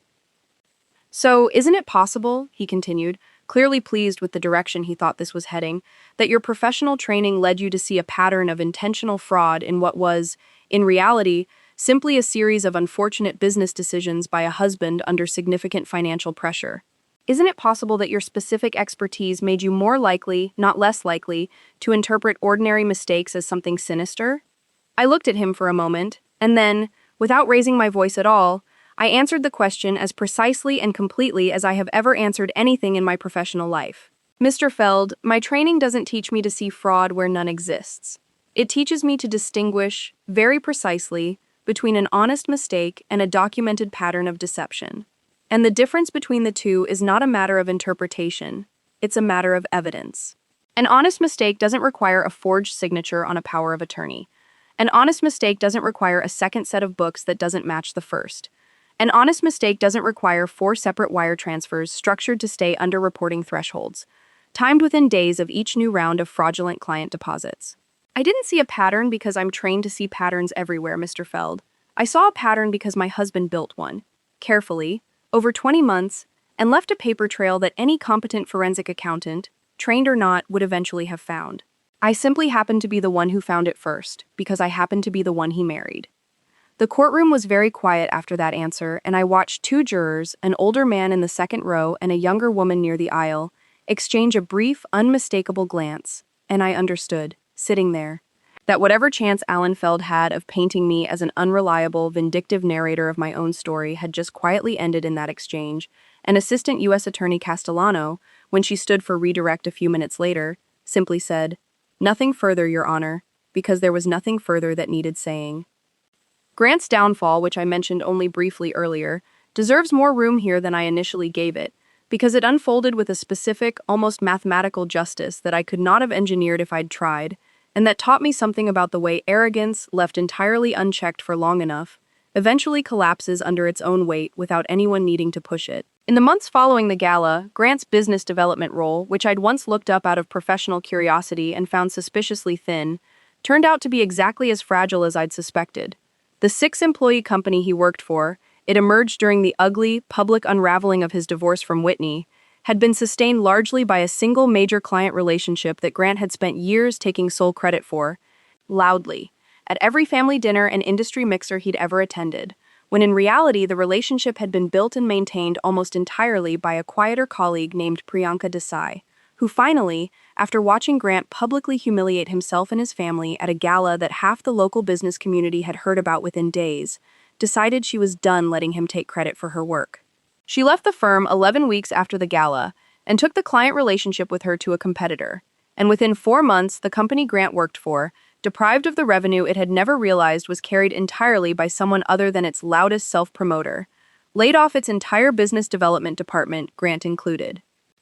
I heard about all of this secondhand, through Whitney during one of her late-night calls before I finally set the boundary that ended those calls entirely, and I remember listening to her describe Grant's unemployment and his sudden, humbled silence at family gatherings he was no longer invited to. Not quite satisfaction, but something close to a kind of grim, exhausted recognition. That arrogance, unlike malice, rarely needs an external enemy to destroy it. It simply needs enough time and enough rope. And Grant, over the following year, ran out of both. Whitney's own consequences extended further than I'd initially understood at the time of the gala, because the $11,000 she'd secretly borrowed from her and Grant's shared account turned out to be only the most recent installment in a pattern of quiet, opportunistic borrowing that had been running. I learned during the divorce proceedings that Grant's attorney, with a kind of grim thoroughness I recognized from my own methodology, eventually uncovered, for nearly 4 years, small amounts diverted here and there into a rotating series of multi-level marketing ventures, essential oils and then leggings and then, most recently, some kind of nutritional supplement company, none of which had ever turned a profit, all of which Whitney had described to Grant, each time, as basically guaranteed to pay off. The divorce settlement left her with almost nothing, a small apartment on the wrong side of Portland, and a part-time job at a boutique that paid considerably less than the lifestyle she'd spent a decade curating for social media.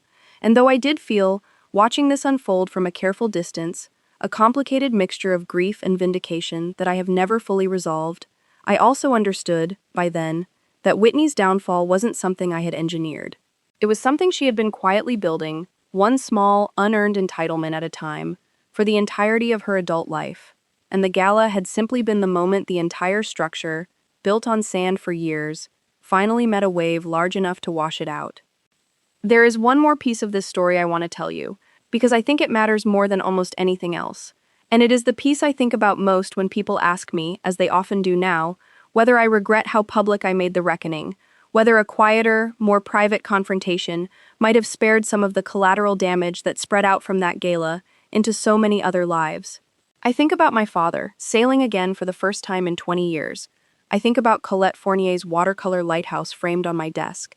I think about the 17 inquiries that became a firm, that became a career, built entirely on my own name, no partner, no compromise, no one else's signature required on anything that mattered.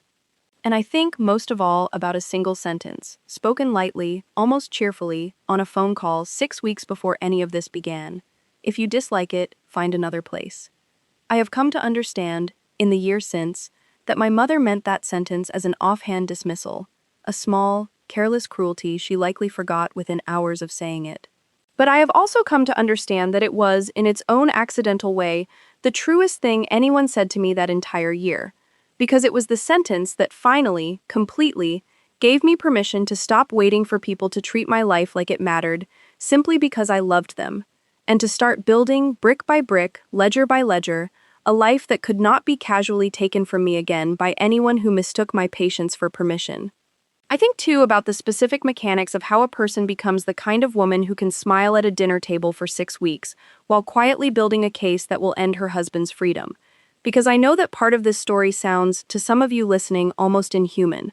A level of composure that seems impossible for anyone who genuinely loved the people they were deceiving in return. I want to tell you honestly that it was not composure in the way it looked from the outside.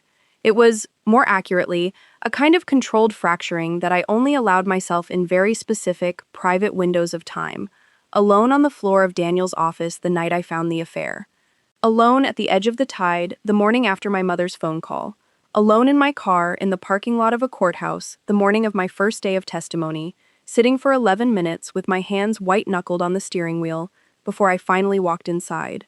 I did not survive those 6 weeks by feeling nothing.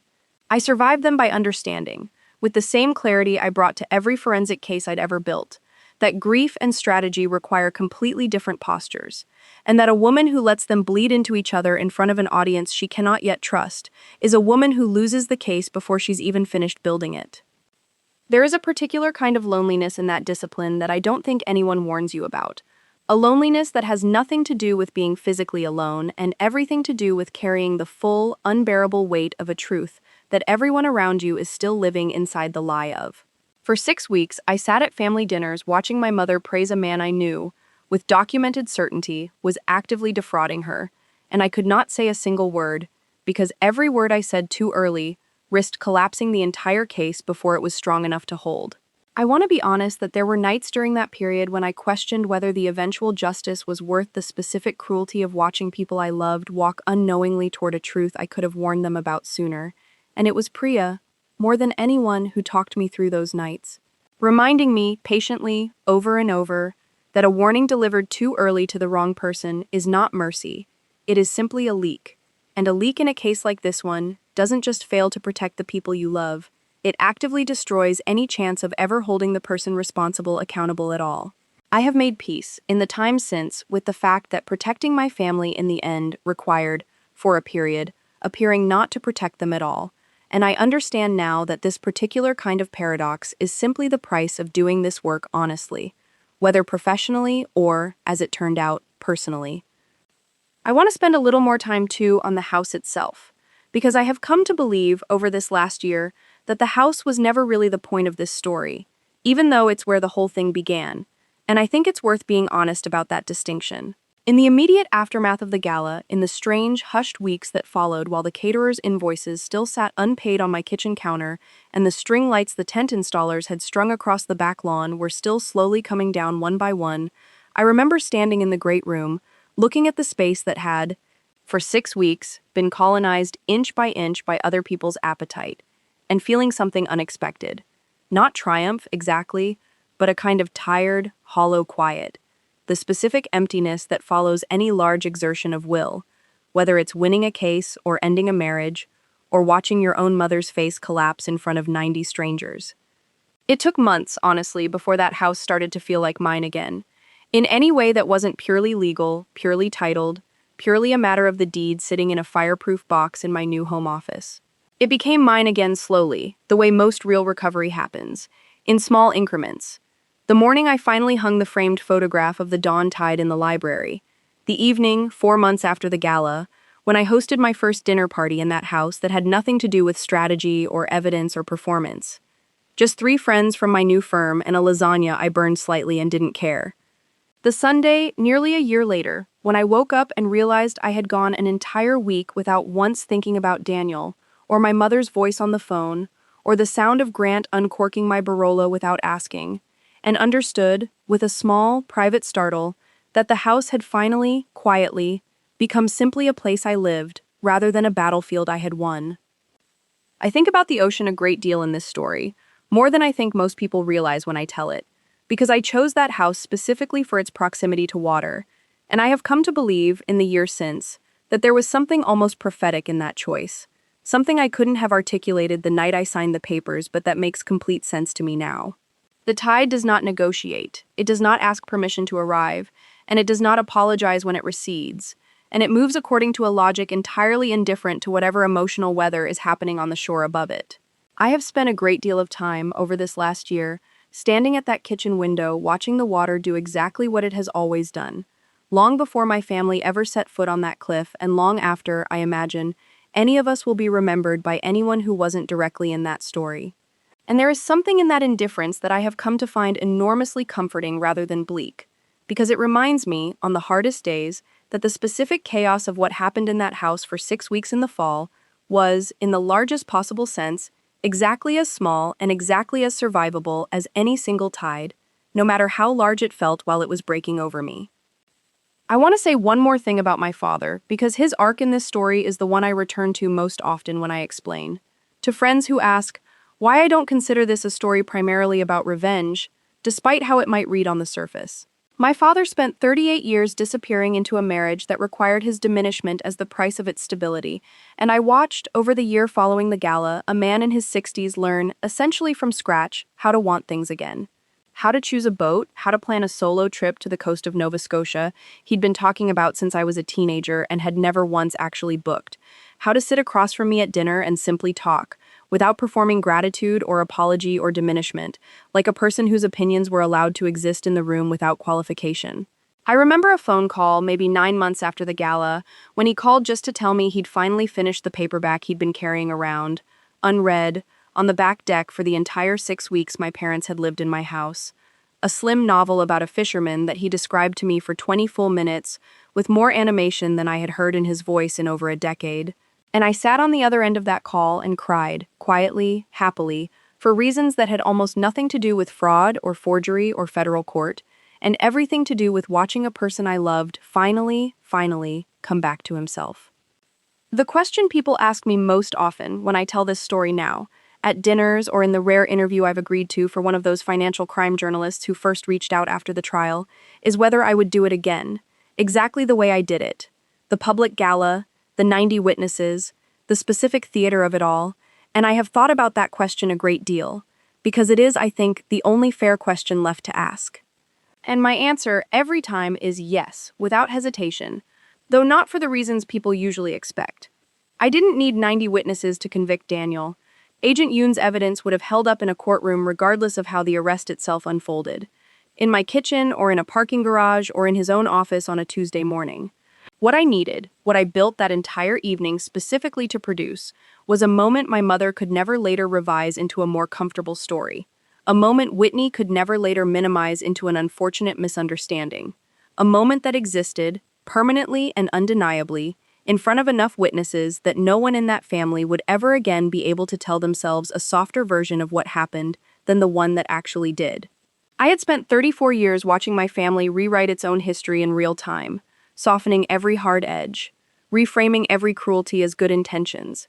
And I understood, somewhere in the 6 weeks of building that case, that the only way to stop that pattern permanently was to make the truth too public, too witnessed, too thoroughly documented, for anyone to later shrink it back down into something they could live with more comfortably than the reality actually deserved. That, I think, more than the arrest, more than the restitution, more than even my father's second act, is the real ending of this story. Not that the guilty were punished, though they were, but that the truth, for the first time in my entire life, finally became larger than my family's capacity to rewrite it. I think, finally, about the version of me who existed before any of this happened. The woman who sat at that kitchen island the first night with a glass of unopened champagne, believing that a good address and a clean deed were the same thing as safety. And I want to tell her something now, a year and some months later, standing in the same kitchen with a different kind of quiet around me.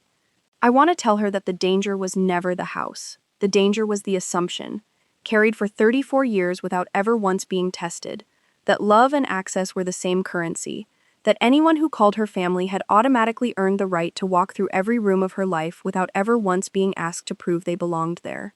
I want to tell her that the phone call was not an interruption of her peace. It was the first honest thing that had happened to her in years, dressed up as catastrophe, and that everything after it, the fear, the forensic nights at the kitchen island, the 6 weeks of performed warmth over a table full of people slowly hollowing her out, all of it was simply the price of finally, completely, learning to tell the difference between the people who loved her and the people who had simply never had a reason to leave. I think about Vanessa Calloway sometimes too, more than I expected to, not with anger exactly, but with a kind of clinical curiosity that has never fully left me, the forensic accountant's habit of wanting to understand a system all the way down to its foundation even after the case is closed.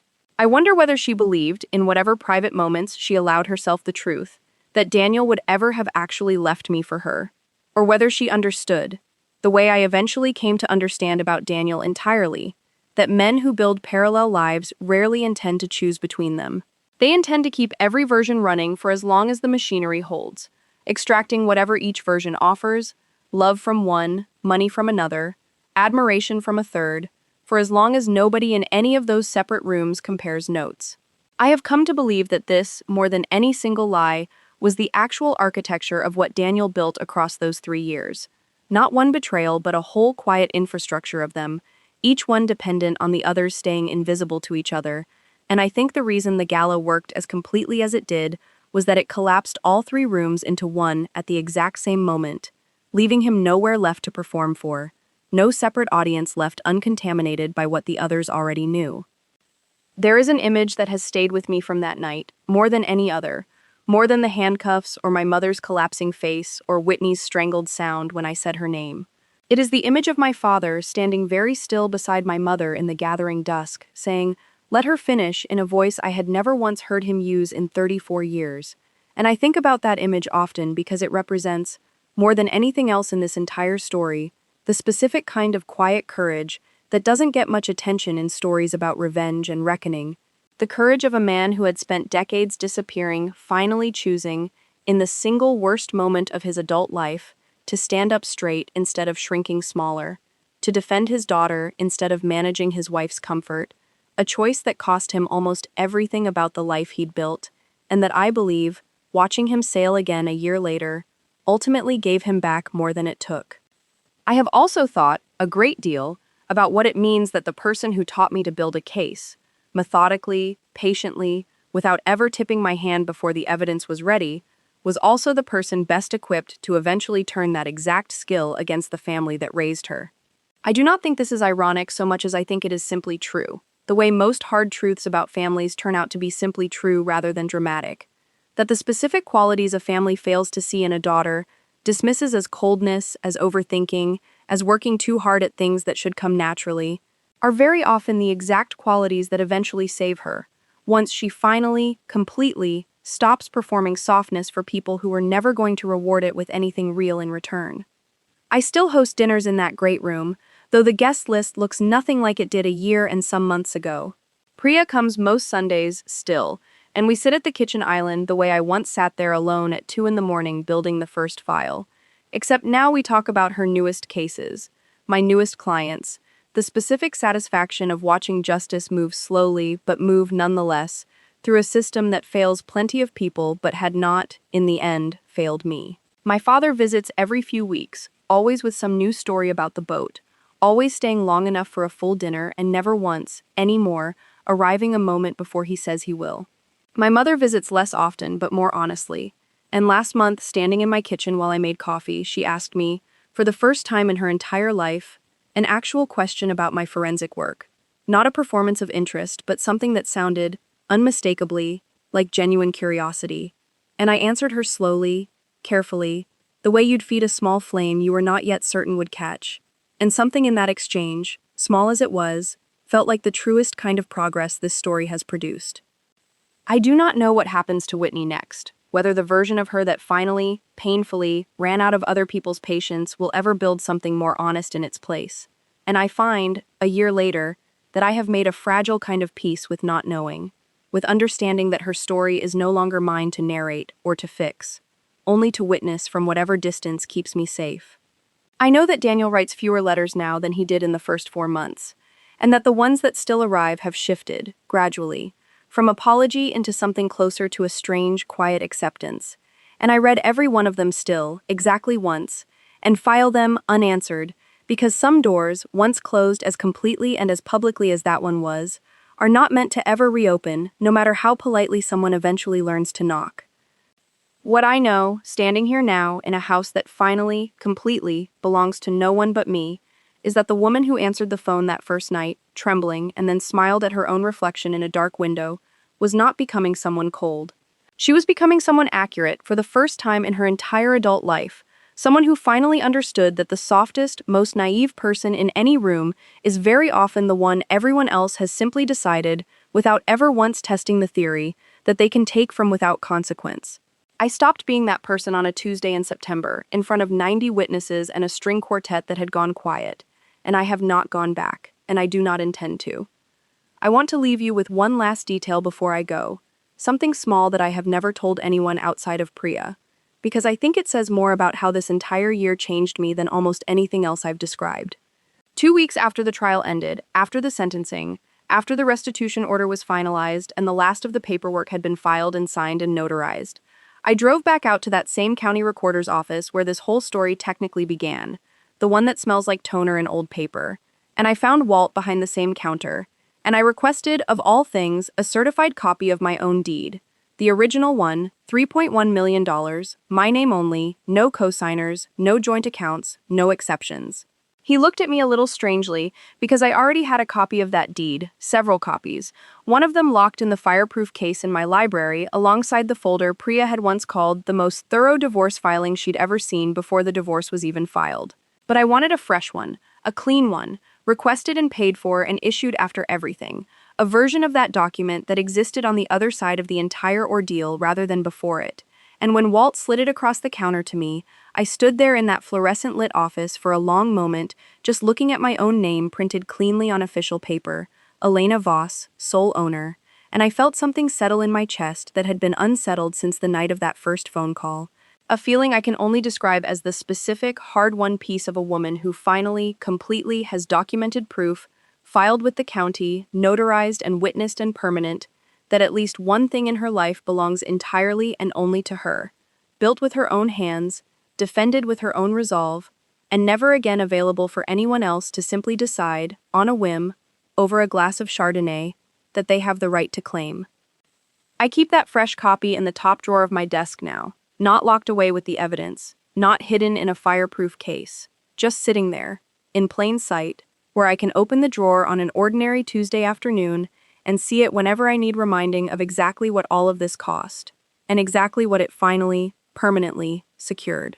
Some nights when the tide is high and the water catches the last of the light in that specific copper-gold way it only does for about 10 minutes right before full dark, I take that deed out and I read it, slowly, the way you'd reread a letter from someone who finally, after a long silence, told you the truth. And I think about the woman standing at this same window a year and some months ago, hands trembling, smiling at nothing, already, without fully understanding it yet, beginning to become the person who would eventually make this house, and this life, and this exact quiet, unbothered evening entirely and permanently hers. There is a particular kind of silence in this house now at the end of most days that I want to try to describe before I close this out, because I think it is the truest measure of everything that changed. It is not the silence of a house sitting empty, waiting to be filled by other people's furniture and other people's needs and other people's casual assumption that whatever space exists is theirs to occupy, simply because they arrived first with a moving truck. It is the silence of a house that is finally, completely, only breathing for one person, a silence I earned one forensic file, one careful smile, one 6-week performance at a time, and I would not trade it. Not for an easier 6 weeks, not for a quieter reckoning, not for a version of this story where I let the truth stay small and manageable and private, simply because that would have been more comfortable for everyone else to live inside. I think that's the real thing I want anyone listening to this story to take with them tonight. More than the satisfaction of watching Daniel led away in handcuffs, more than the specific justice of Grant's arrogance finally running out of rope, more than even my father learning to sail again at 63. I want you to take with you the understanding that the moment someone tells you, lightly, almost cheerfully, that if you dislike the way they're treating your life, you should simply go find another one, that sentence is not a small cruelty to be absorbed and forgiven and folded quietly into the general texture of family obligation. It is information, it is the clearest, most honest thing that person may ever say to you. And the only real question left afterward is whether you are going to spend the following 6 weeks pretending you didn't hear it, or whether you are finally, completely going to build the file. I have started, over these last few months, to notice the same pattern showing up in other people's lives with a clarity I don't think I would have had access to before any of this happened to me.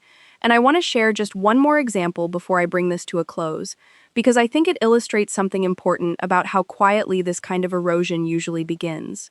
A woman I met at a fundraising dinner for a local literacy nonprofit, a marketing executive named Sabrina Ortiz, cornered me near the bar about 40 minutes into the evening, clearly having heard some version of my story through the small, gossiping circuits that exist in any mid-sized coastal city, and she told me, almost apologetically, as though she needed permission before she could say it out loud, that her own brother had been living rent-free in her guest house for 2 years, had run up nearly $6,000 on a credit card she'd once, foolishly, added him to as an authorized user just for emergencies, and had told her, 3 weeks earlier, when she finally asked when he planned to start paying anything toward the utilities, that she was being weirdly transactional about family.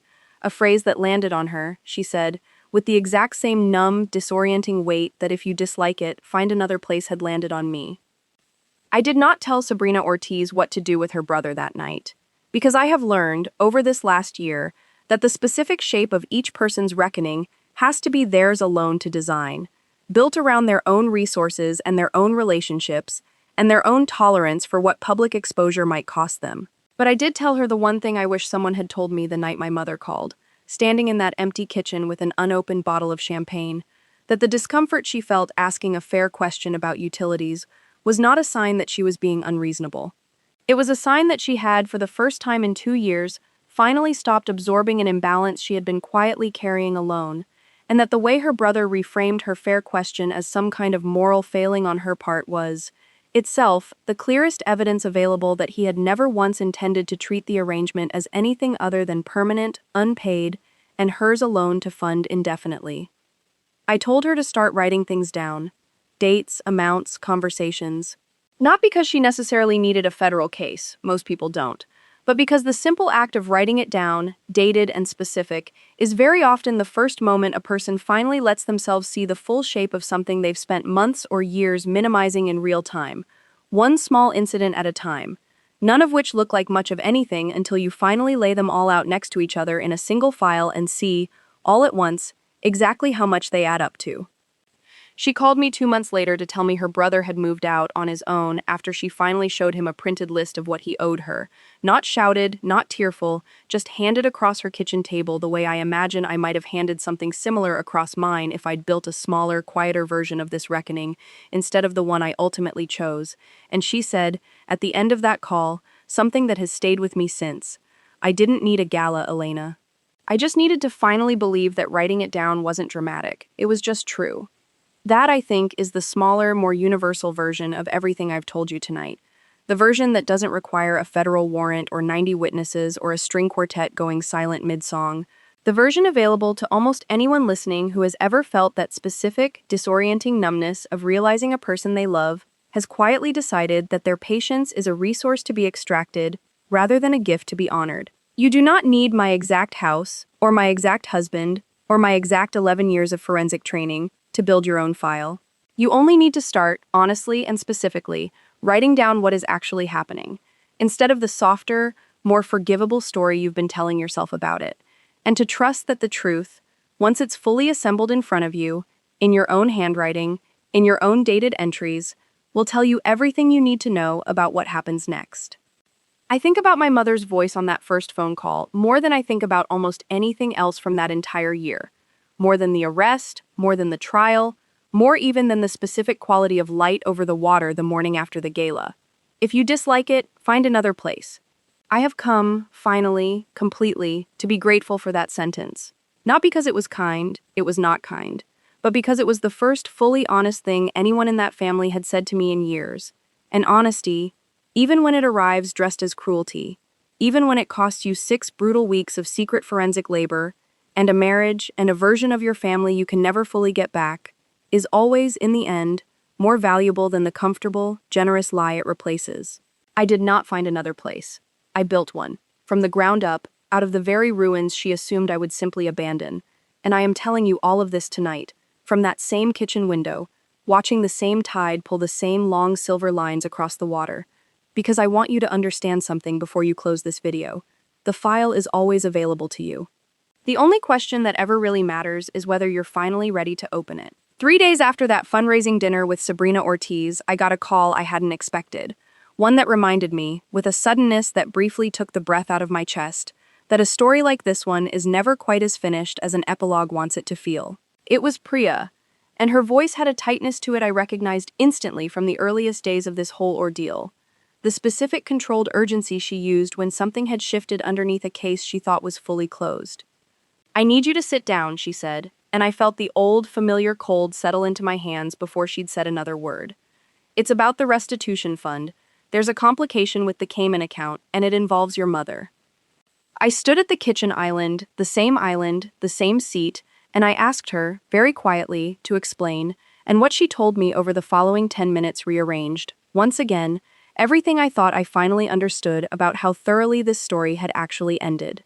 Apparently, in the final week before his arrest, in a detail the original forensic sweep of Daniel's accounts had somehow missed, and that only surfaced now, during the court-ordered asset recovery process, Daniel had wired $18,000 from the offshore account directly into a private account under my mother's maiden name, a name she had, unbeknownst to any of us, quietly reopened at a small regional bank 11 months before the gala. An account that had never once appeared on any of the financial disclosures she'd given Priya's investigators. An account that, if it held what the wire transfer suggested it might hold, meant my mother had known considerably more about Daniel's arrangement than the confused, betrayed woman who'd stood on my back lawn in a blush pink gown, my grandmother's brooch pinned to her chest, insisting over and over that she didn't understand. I sat with that information for a long moment, feeling the tide outside the window keep moving, indifferent as always, and I understood, with the specific, weary clarity of a woman who had already learned this lesson once and apparently needed to learn it again, that some files, no matter how carefully and completely you believe you've closed them, have a way of quietly reopening exactly when you've finally allowed yourself to stop checking the locks. "Elena," Priya said gently, into the silence I hadn't realized I was holding, "I need to ask you the same question I asked you the first time. Do you want to know everything, or do you want me to handle this quietly, on my own, and only tell you what you need to know?" I looked out at the water, at the same long silver lines it had been pulling across that same darkening surface since the very first night I stood in this kitchen, and I thought about the deed in my top desk drawer, and the framed photograph in my library, and my father learning to sail again, and Colette Fournier's watercolor lighthouse, and every single quiet, hard-won piece of peace I had built out of the wreckage of 6 weeks I once thought had finally, completely, ended. "Tell me everything," I said. "Start with the account number." I heard Priya exhale slowly on the other end of the line, the sound of an attorney squaring herself up for a fight she genuinely believed was already won, and she said, "Okay, give me until Friday. And Elena, I think you're going to want to call your mother before I finish building this one." Her voice had gone quiet in a way I rarely heard from her, careful, almost gentle, the voice of a woman who had watched me survive one reckoning already, and hated, on some level, having to hand me the first page of another. I hung up the phone and stood alone in that kitchen for a long time, watching the tide, feeling something I hadn't expected to feel again after everything this last year had already asked of me, the specific, electric alertness of a woman who understood, with total certainty, that this story was not, after all, quite as finished as she had let herself believe. I did not call my mother that night.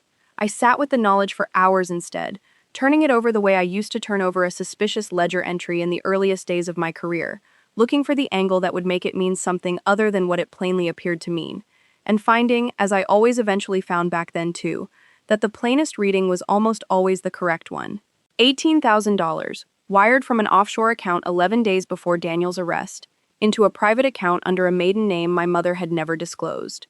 I thought about her voice on that first phone call, We are relocating there tomorrow. Dad approved it. So light, so certain. And I thought about the possibility, one I had not let myself fully consider even once during the 6 weeks of building that first case, that my mother had not simply been a woman too dazzled by Daniel's charm to ask hard questions, but a woman who had, at some point, learned enough of the truth to protect herself quietly on the side, while still allowing my father's signature, and my father's savings, and my own 6 weeks of secret forensic labor to absorb the full weight of a scheme she may have understood far better than she ever let any of us see. I thought about the brooch pinned to her blouse that night, my grandmother's brooch, worn with such easy, unbothered entitlement, and I thought about the halting, almost apology she'd offered me months later in my kitchen. I think I loved the idea of Daniel more than I ever actually looked at him, a sentence I had accepted, gratefully, as the beginning of something honest between us, a sentence that now sat differently in my memory, closer to another carefully worded performance than to the genuine reckoning I had wanted so badly to believe it was. I picked up my phone at 11:40 that night, the exact same hour I realized only after I'd already dialed that my father had once found my letter in his nightstand drawer the morning of the gala, and I listened to it ring twice before my mother's voice answered, warm and slightly sleepy, entirely unsuspecting, the way it had sounded so many times before across 34 years of phone calls I had answered without ever once fully questioning what was on the other end of them. "Elena, sweetheart," she said, "is everything all right? It's so late." I looked out at the water one more time, black now under a moonless sky, the tide still moving, indifferent, patient, the same tide that had been pulling its long silver lines across that shore since long before any of us arrived, and that would keep pulling them long after every one of us was gone, and I opened my mouth to ask her the first question of what I already understood, with total forensic certainty, was going to become an entirely new file. "Mom," I said quietly, into the dark of that same kitchen, "I need you to tell me about a bank account under your maiden name." There was a silence on the other end of the line that lasted just 1 second too long to be innocent, the exact particular silence I had learned, over 11 years of forensic interviews, to recognize as the sound of someone rapidly deciding which version of the truth they were about to offer, and underneath that silence I could hear, faintly, the clink of ice against glass, the same sound that had accompanied the very first phone call that started all of this, my mother's evening Chardonnay, steadying her for a conversation she had clearly not expected to be having tonight, or perhaps ever. "Elena," she said finally, and her voice had lost every trace of its earlier warmth, gone suddenly careful, measured, a tone I recognized immediately because it was, I realized with a fresh, cold jolt, almost identical to the tone Daniel used to use right before he told me something that wasn't quite a lie, but wasn't quite the truth either. "Where is this coming from? Who told you about that?"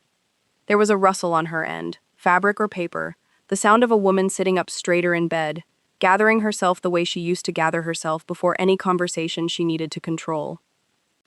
I closed my eyes and pressed my palm flat against the same cold granite countertop I had pressed it against the very first night, feeling the tide keep moving outside the window, patient, indifferent, already, somehow, ahead of me. "Priya found a wire transfer," I said. $18,000, 11 days before Daniel's arrest. "I need you to tell me the truth right now, Mom, because I promise you, one way or another, I am going to know it by Friday." My mother did not answer right away, and in that silence I heard something shift in the line itself. A small intake of breath, the particular sound of a woman realizing that the daughter she had spent 34 years underestimating had, once again, already built most of the file before ever picking up the phone. "Elena," she said finally, so quietly I had to press the phone harder against my ear to catch it. "You don't understand what you're about to do to this family if you keep pulling on this thread. Please. Not again. I can't survive another one of your evenings." "You should have thought about that," I said, my voice perfectly level, "before you let me survive 6 weeks of yours. You told me once, so lightly I almost missed how much you meant it, that if I disliked how things were going in my own house, I should simply find another place. I didn't find another place, Mom. I built a life so solid that nobody in this family could ever again casually threaten to take it from me, and I am not going to stop building it now just because the last locked room turned out to be yours. 11 years of forensic training taught me one thing above everything else, and it's this. The people who tell you the truth by accident, in a careless, offhand sentence they don't even remember saying a week later, are always more honest than the people who spend months rehearsing an apology. You gave me the truth by accident that first night, Mom, and I've been following it ever since, and I'm not going to stop now.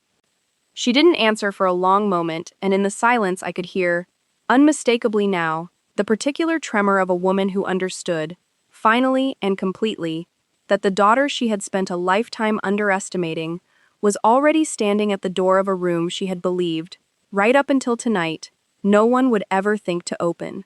I heard the ice in her glass again, one more careful sip, the sound of a woman buying herself 3 more seconds before she had to decide, once and for all, whether this was the night she finally told me everything, or the night she tried, one last time, to talk her way past me the way she always had, right up until the exact moment she couldn't anymore.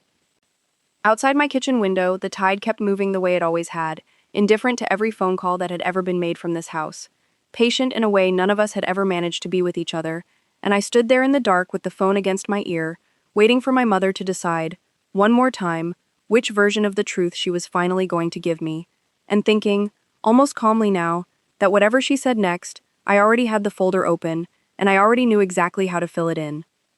And in the next video, I'm going to walk you through exactly what my mother said next, and exactly what Priya and I found once we finally pulled the records on that account. Because it turns out this story was never actually about one man's fraud at all. If you've made it this far with me tonight, you already know exactly what to do. Hit subscribe now, because you clearly wanted to be here when the truth finally came all the way out, and you are not the kind of person who stops watching right before the ending.